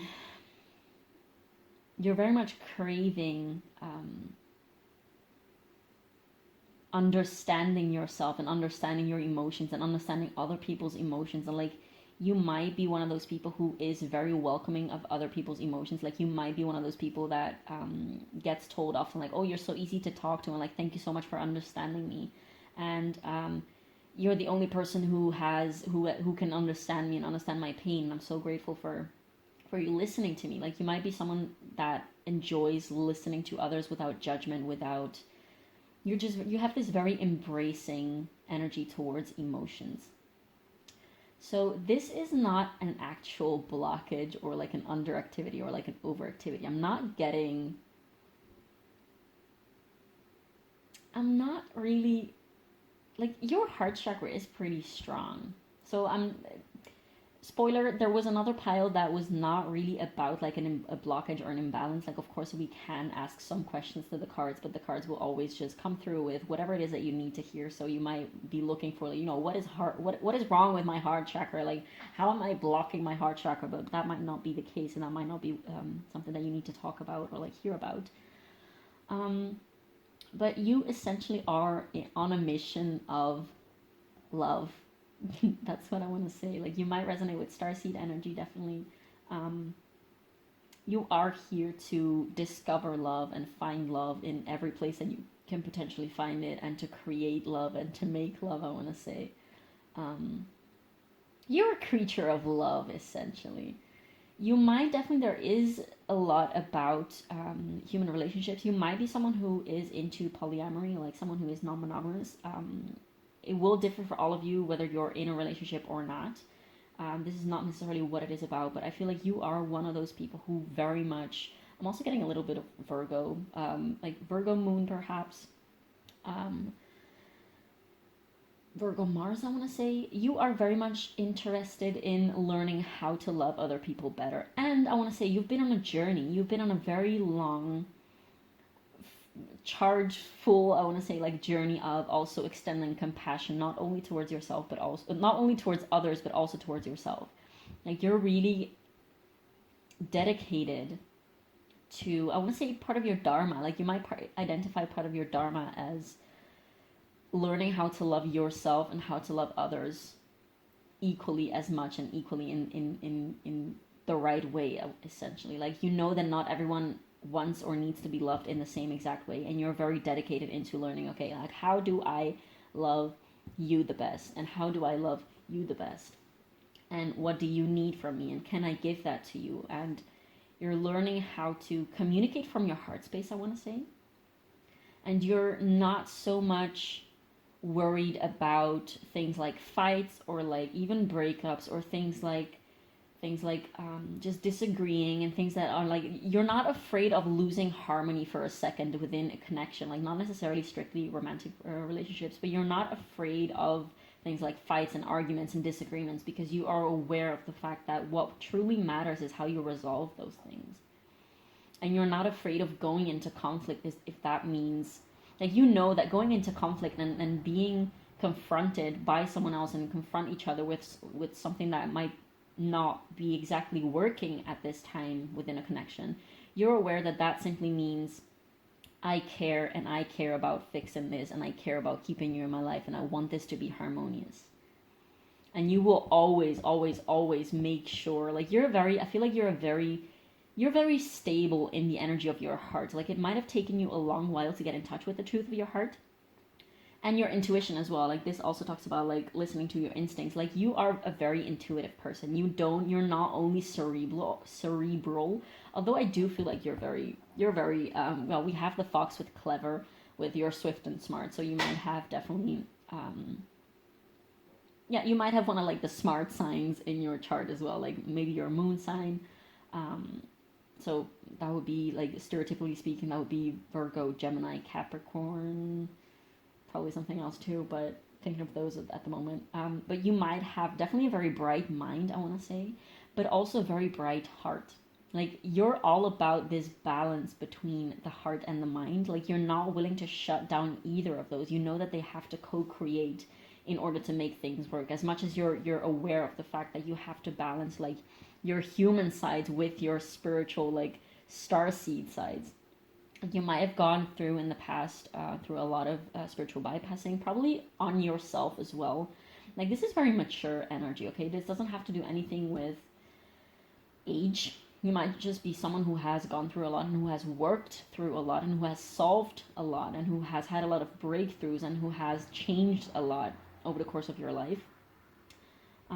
Because you have put so much attention and energy and effort into, I want to say, improving yourself for the sake of yourself and for the sake of others. I feel like in your childhood, you haven't had the happiest childhood, and not necessarily because, like, it could be that you had some, like, instances, like some specific things that happened to you that were traumatic, but it doesn't have to be. I feel like for the majority of you watching this specific pile, you will have had a childhood that was not necessarily super you would look back and you would not even be able to like identify what exactly made you feel so hurt. Like they might have not been any specific like super traumatic instances. It was just this vibe of being a very unhappy child and a very sad child with no specific reason. Of course, there's always a reason, but nothing, like not one thing in specific. And that's also probably why you have been so interested in like, what is it exactly? Like if nothing has, like, so to say, happened to me, why have I had this feeling my entire life? And you really sort of cradled and nourished and cherished your own heart and yourself into healing. You're still healing. There are definitely some things that still need healing, and probably that's why this heart chakra energy is coming through. Because there still probably are some parts of you, like you might still be fearful when going into relationships. You might still be scared sometimes when it comes to human connections, because you're, of course, like that fear of being hurt by others is never going to go away probably. But you also don't let you don't let yourself be stopped by those fears. Like you recognize fears and anxieties for what they are, and you've really made it your goal to sort of like be able to distinguish and discern between, okay, so what is an actual instinct and intuition, and what is an actual fear, like a learned anxiety? What is a conditioned pattern? Is this my true self, or is this something that I've acquired growing up through conditioning and through trauma? And yeah, I feel like you really feel passionate about being a good partner and being a balanced partner. So being both like being the receptive energy, but also being like the giving and active. Like you really wish for this sort of like holistic 360 degrees types of connections. And especially like you don't necessarily really care about superficial connections. Like you might have left a lot of superficial connections behind. I definitely feel like you're someone who had to, not necessarily cut ties strictly, but who has had to leave people behind. So like sometimes you might have just lost people along the way, not necessarily because there was bad blood, but just because you grew apart from people. You still might hold a lot of love for them and like loving memories about them, but it's not something that you really want to bring with you into the future. Yeah, I feel like this is what I'm getting for now. So I feel like this first part was shorter than the other piles because it was kind of straightforward. Now let's look into the tarot. What does pile 4 need to know? What does pile 4 need to know about their heart chakra? Because I'm not getting necessarily a strong imbalance. I guess that the cards really want to commend you for the power of your heart, because you have a beautiful energy in your heart. And it's not necessarily something that is blocked, which is very interesting that it had to come out in this, you know, what chakra needs healing pile. But who knows, maybe the tarot will tell us something different. We're just gonna leave a blank slate to the cards and see what they want to come through with. So anything that pile 4 needs to know regarding to the heart chakra, or any other types of energies that have to come through for pile 4.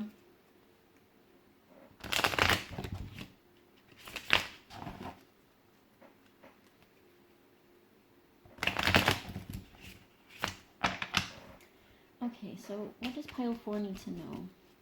What does pile 4 need to... We have... Oh, I guess we are going to take...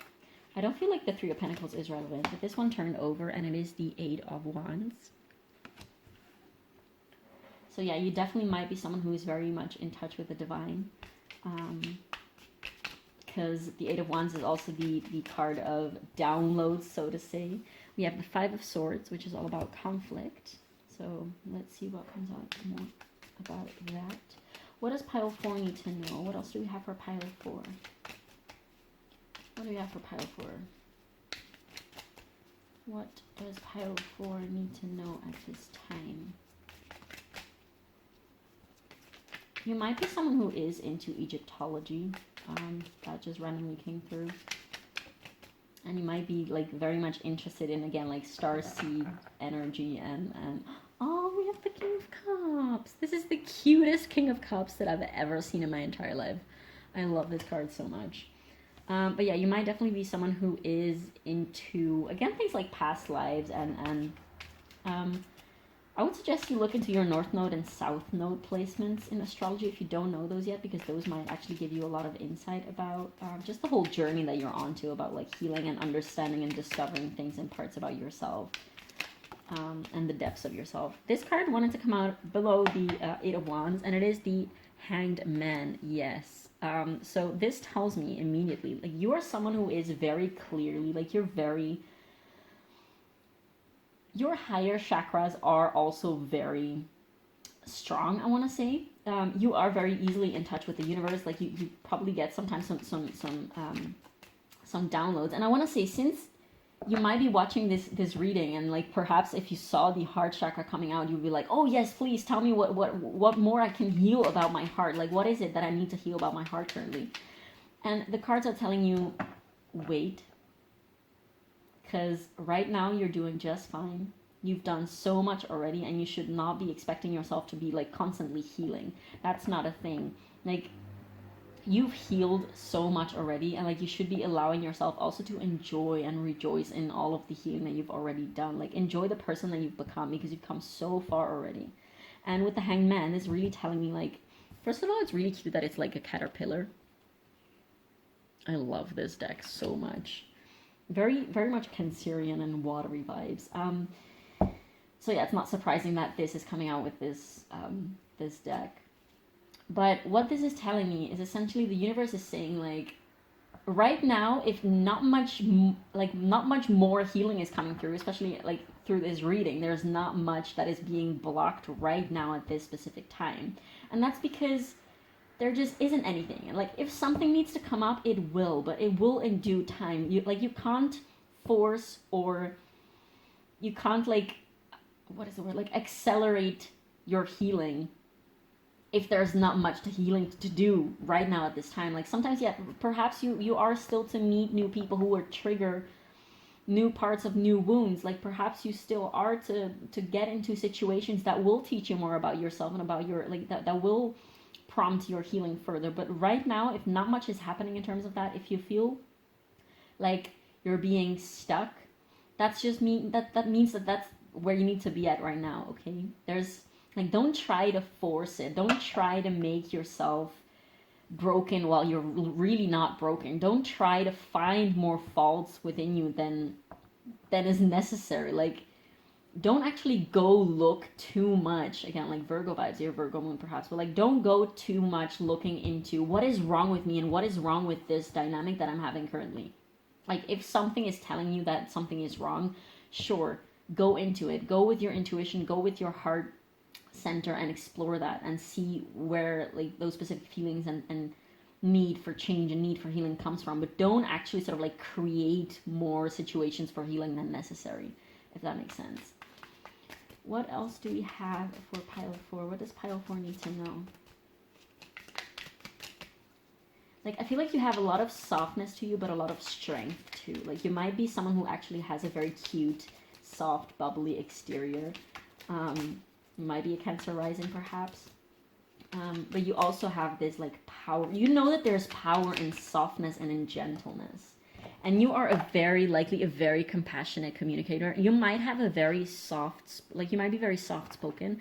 You might have a very, like, gentle, soft voice to you.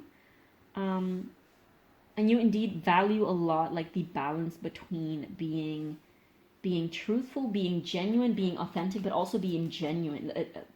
What was I saying? Being genuine, but also being gentle. Like, you're not about, like, harsh truths.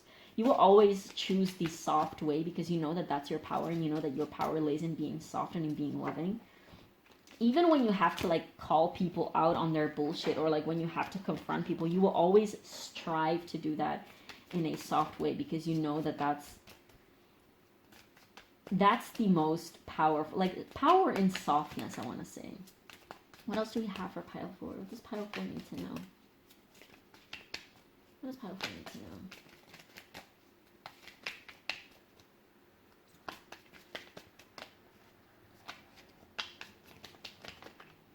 And I don't believe you've always been like that. Like, you might have been, even growing up, like a very soft and gentle child, but perhaps people have told you that you were too soft and too sensitive.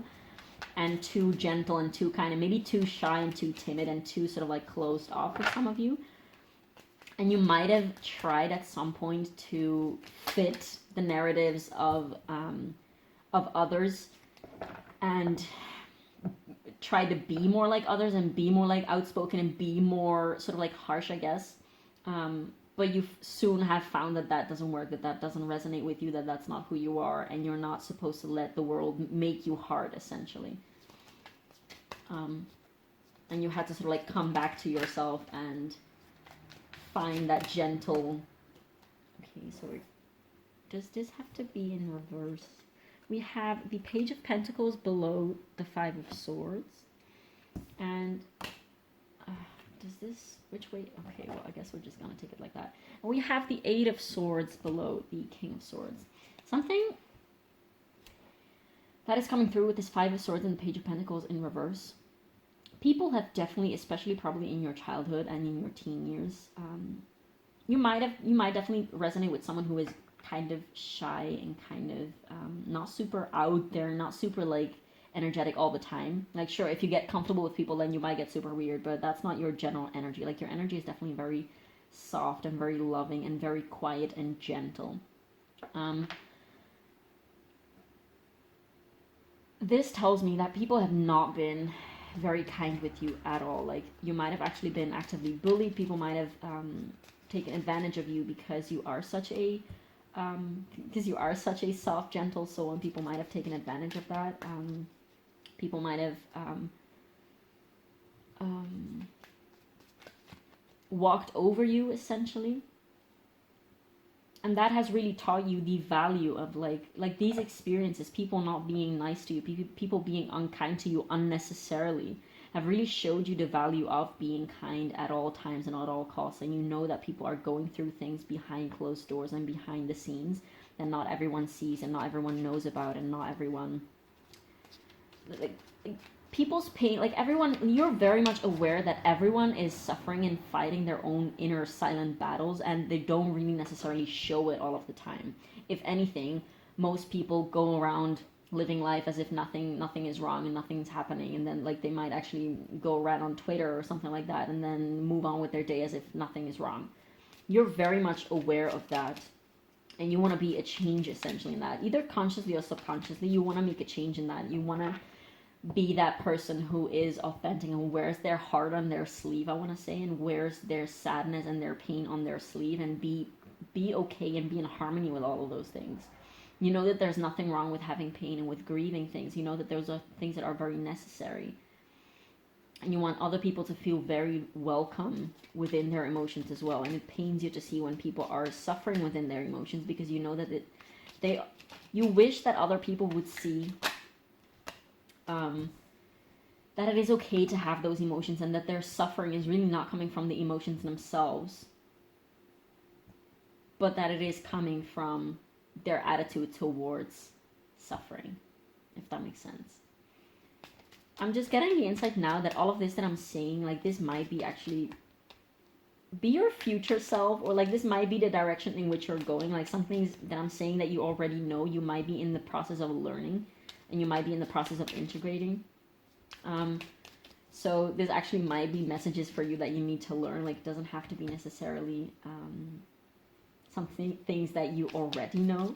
I'm keeping shuffling in the meanwhile. We got Temperance, we got the Four of Cups. I didn't show you the cards. We got Temperance with this beautiful butterfly. I love that we have the Caterpillar with the Hangman, and then we have the butterfly with Temperance. And below the Temperance card, we have the Four of Cups. And next we have the Page of Wands, which is such a beautiful card. I love this so much. You might be someone who really enjoys the wind. Like, air might be your favorite element for some of you.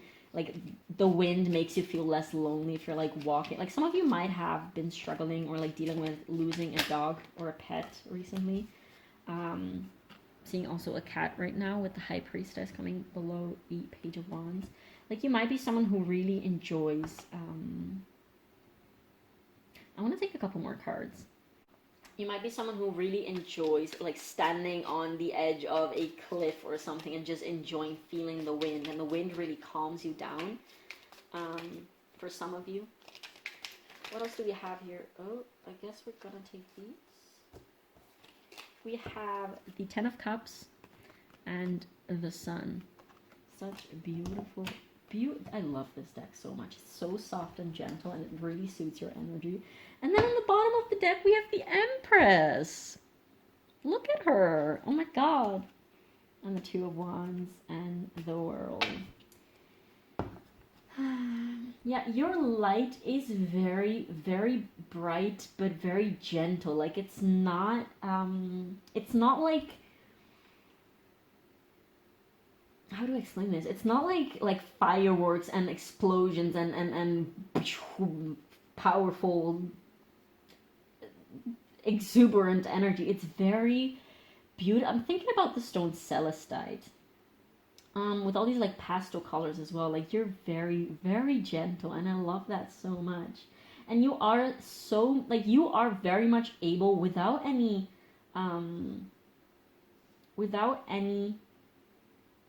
props or tools or like substances, you're very much able to get in touch with the frequency of pure and unconditional love and sort of like ecstasy and bliss.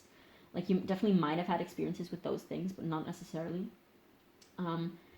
You know that there's such an abundance of love and emotional fulfillment just everywhere around you and in everyone. Like, you see the highest potential of everyone around you, and you see the highest potential of yourself. Like, you might struggle with seeing it within yourself a little more, of course, because we're biased when we look at ourselves, but you are someone who very much lovingly takes in people's pain without letting it necessarily too much affect yourself. Like, you very much love being empathetic and feeling into people. Like, you really value feeling into people. And you probably had to learn that, or it just comes naturally to you. Like, you don't let that affect your own well-being. Like, other people's emotions are not overburdening to you. Other people's emotions, like, you're very calm and comfortable. I want to say, when you're very uncomfortable with small talks and things like fickle conversations, because you honestly don't feel super comfortable with that, and you don't know what to talk about. You might just be a little like fidgeting. But whenever things get really deep, like, you're very comfortable, and you're really grounded in those emotions, and you're really welcoming and inviting other people to also basically feel as comfortable and as secure and safe within their own emotions and within the space with you about emotions. Like, you make people feel very safe, essentially. I want to cut the deck. The Two of Cups. Yeah, exactly. Like, you really look for equally giving and equally taking connections. Like, you know that it is all about, if everyone wants to give, then no one has to be worried about how much they don't receive, like how much they receive or not. Because if everyone is giving, then everyone receives as well. If you're only ever thinking about what can I receive, what can I get, what can I get out of the situation, then no one is really focusing on what to give. And then yes, that's how you create like lack mentality and lack of love, essentially. But if everyone is invested in giving, then everyone gives and receives. And I think you're very much learning about those dynamics and sort of like navigating those dynamics, and really be willing to go the depth with people, essentially. Not necessarily in a romantic way, but also definitely in a romantic way. Like, you really crave going deep with people. Now, I feel like this was a relatively short reading, but again, this was such straightforward energy and such like clear energy, and that's also what I'm saying. Like, you're very much clear about what is happening inside of you, that you don't really need anyone else outside of you to tell you, because you've done so much work and you're constantly doing so much work. There's not much shadow in that sense. Like, you know a lot already. What advice, or like what kind of words and confirmation or affirmation do we have for pile 4? Such a beautiful reading. Really glad I did this pile. What do we have for pile 4? What do we have for pile 4? Earthed, learning how to be human in the world but not of it. Yeah. I mean, this is the Starseed Oracle, but this definitely just like one other pile, which I'm not going to tell you which one it is, but it also strongly like felt like Starseed energy. If you resonate with that, you're indeed embracing this journey as a learning curve, and you're very much aware of that. Like, you're not afraid of this failure. Like, I understand that a mistake is only an opportunity to learn. Like, you're very much aware of that. I'm getting definitely also third eye vibes with these purples and this purple. You might have very vivid dreams, like a very vivid inner world, I want to say, like a very colorful, bright inner world. What else do we have for pile 4, please? Something for pile 4. What do we have for pile 4? Okay. So, on the bottom of the deck, we have wait. It's not yet time. Things are being woven. What was I saying earlier? Like, if you feel like there's something else that you need to fix, but you can't quite grasp it yet, it's because you don't have to be grasping it yet, okay? Like, it's okay. Like, just chill for a second. It's okay. I want to tell you, it's okay. You don't have to constantly be fixing yourself. It's okay. And I kind of want to give you a hug right now. It's okay.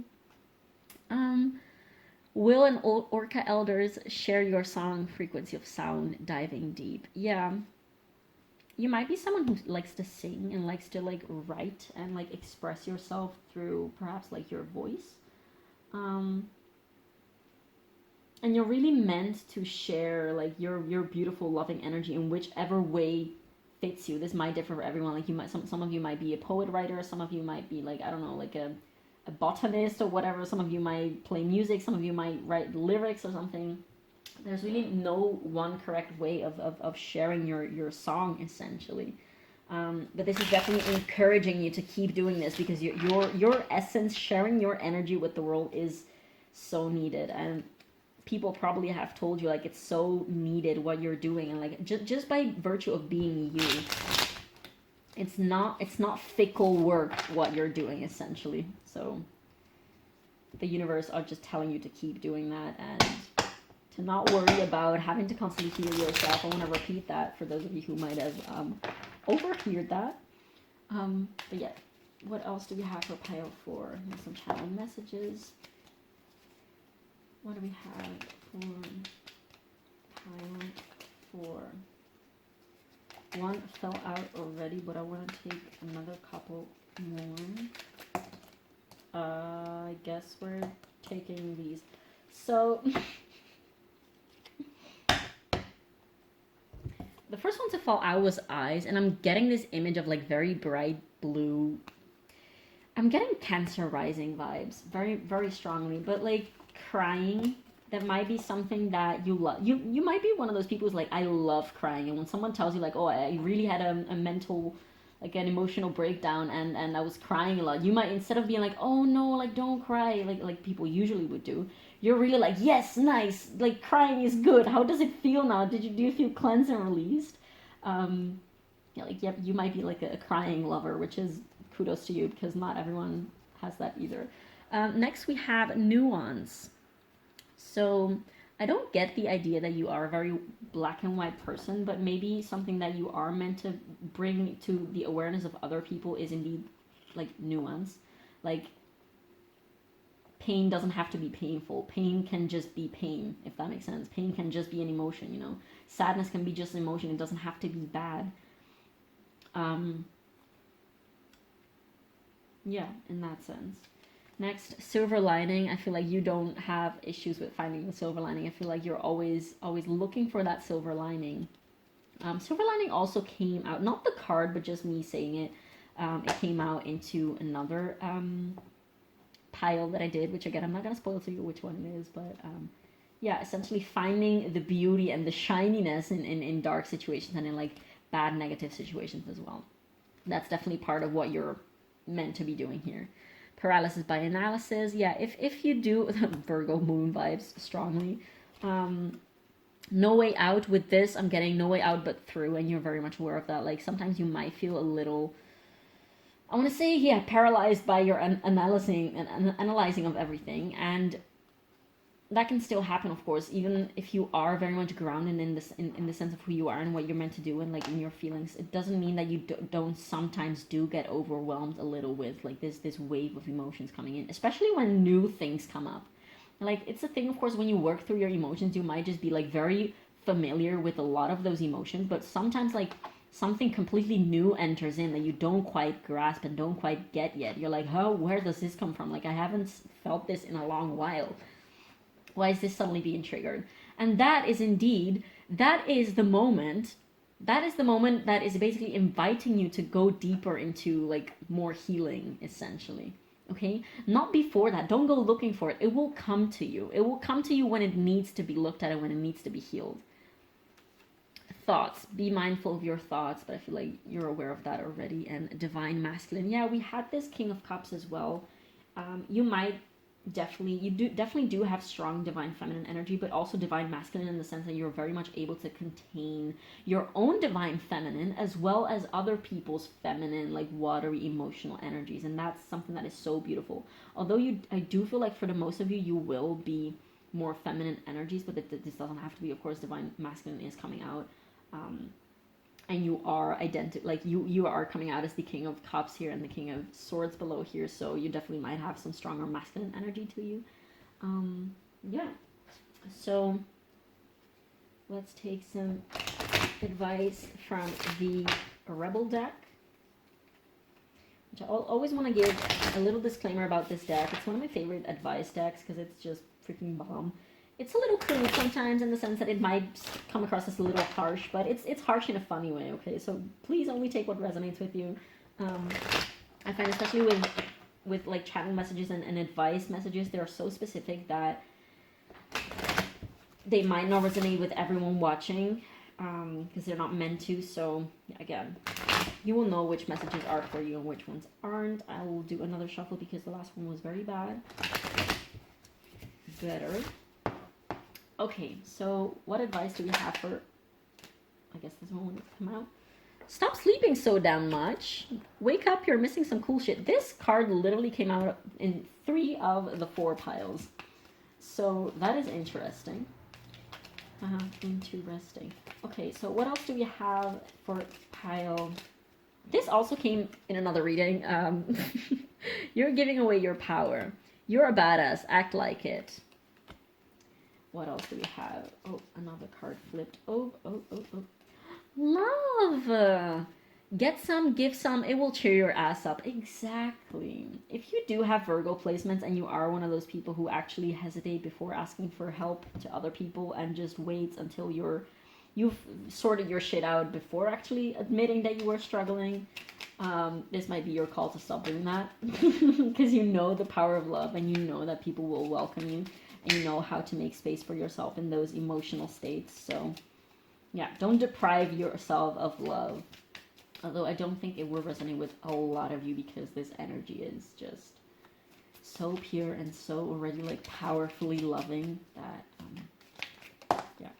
So this card also literally came out in 3 piles. What is going on? Okay, so take a shot. Don't take 12, take 1, okay, maybe 2. This is a call to just enjoy yourself a little more and get a little loose.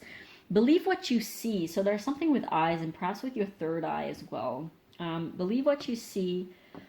Face reality, or live in fucking La La Land. Choose bravely. Yeah, I want to take another one, just because why the fuck wouldn't we? What else do we have for pile 4? Pile 4. What advice do you have for pile 4? One more card for pile 4, please. Aha. Ah! Haha. They broke your heart. F them. So I feel like that one was a very bottom of the deck says, get the fuck out of your head. Get in your heart. It misses you. So I think that is a beautiful way to end your reading, pile 4. Thank you so much for watching this. I really hope that it gave you some sort of like comfort or confirmation of the fact that you're doing absolutely freaking amazing. Thank you so much for thank you so much for letting me read your cards, and definitely do feel free to leave me a comment down below, letting me know how this resonated. As honestly, when I'm reading for the collective on YouTube, it's really hard to know whether it resonated or not because I don't have someone directly in front of me to read for. So it's really nice, and really it means the world to me to read comments about how this resonated and how this landed. And definitely also feel free to leave me a like and subscribe, because that really helps me with the algorithm. And thank you so much for watching, and I will see you in the next one. Bye.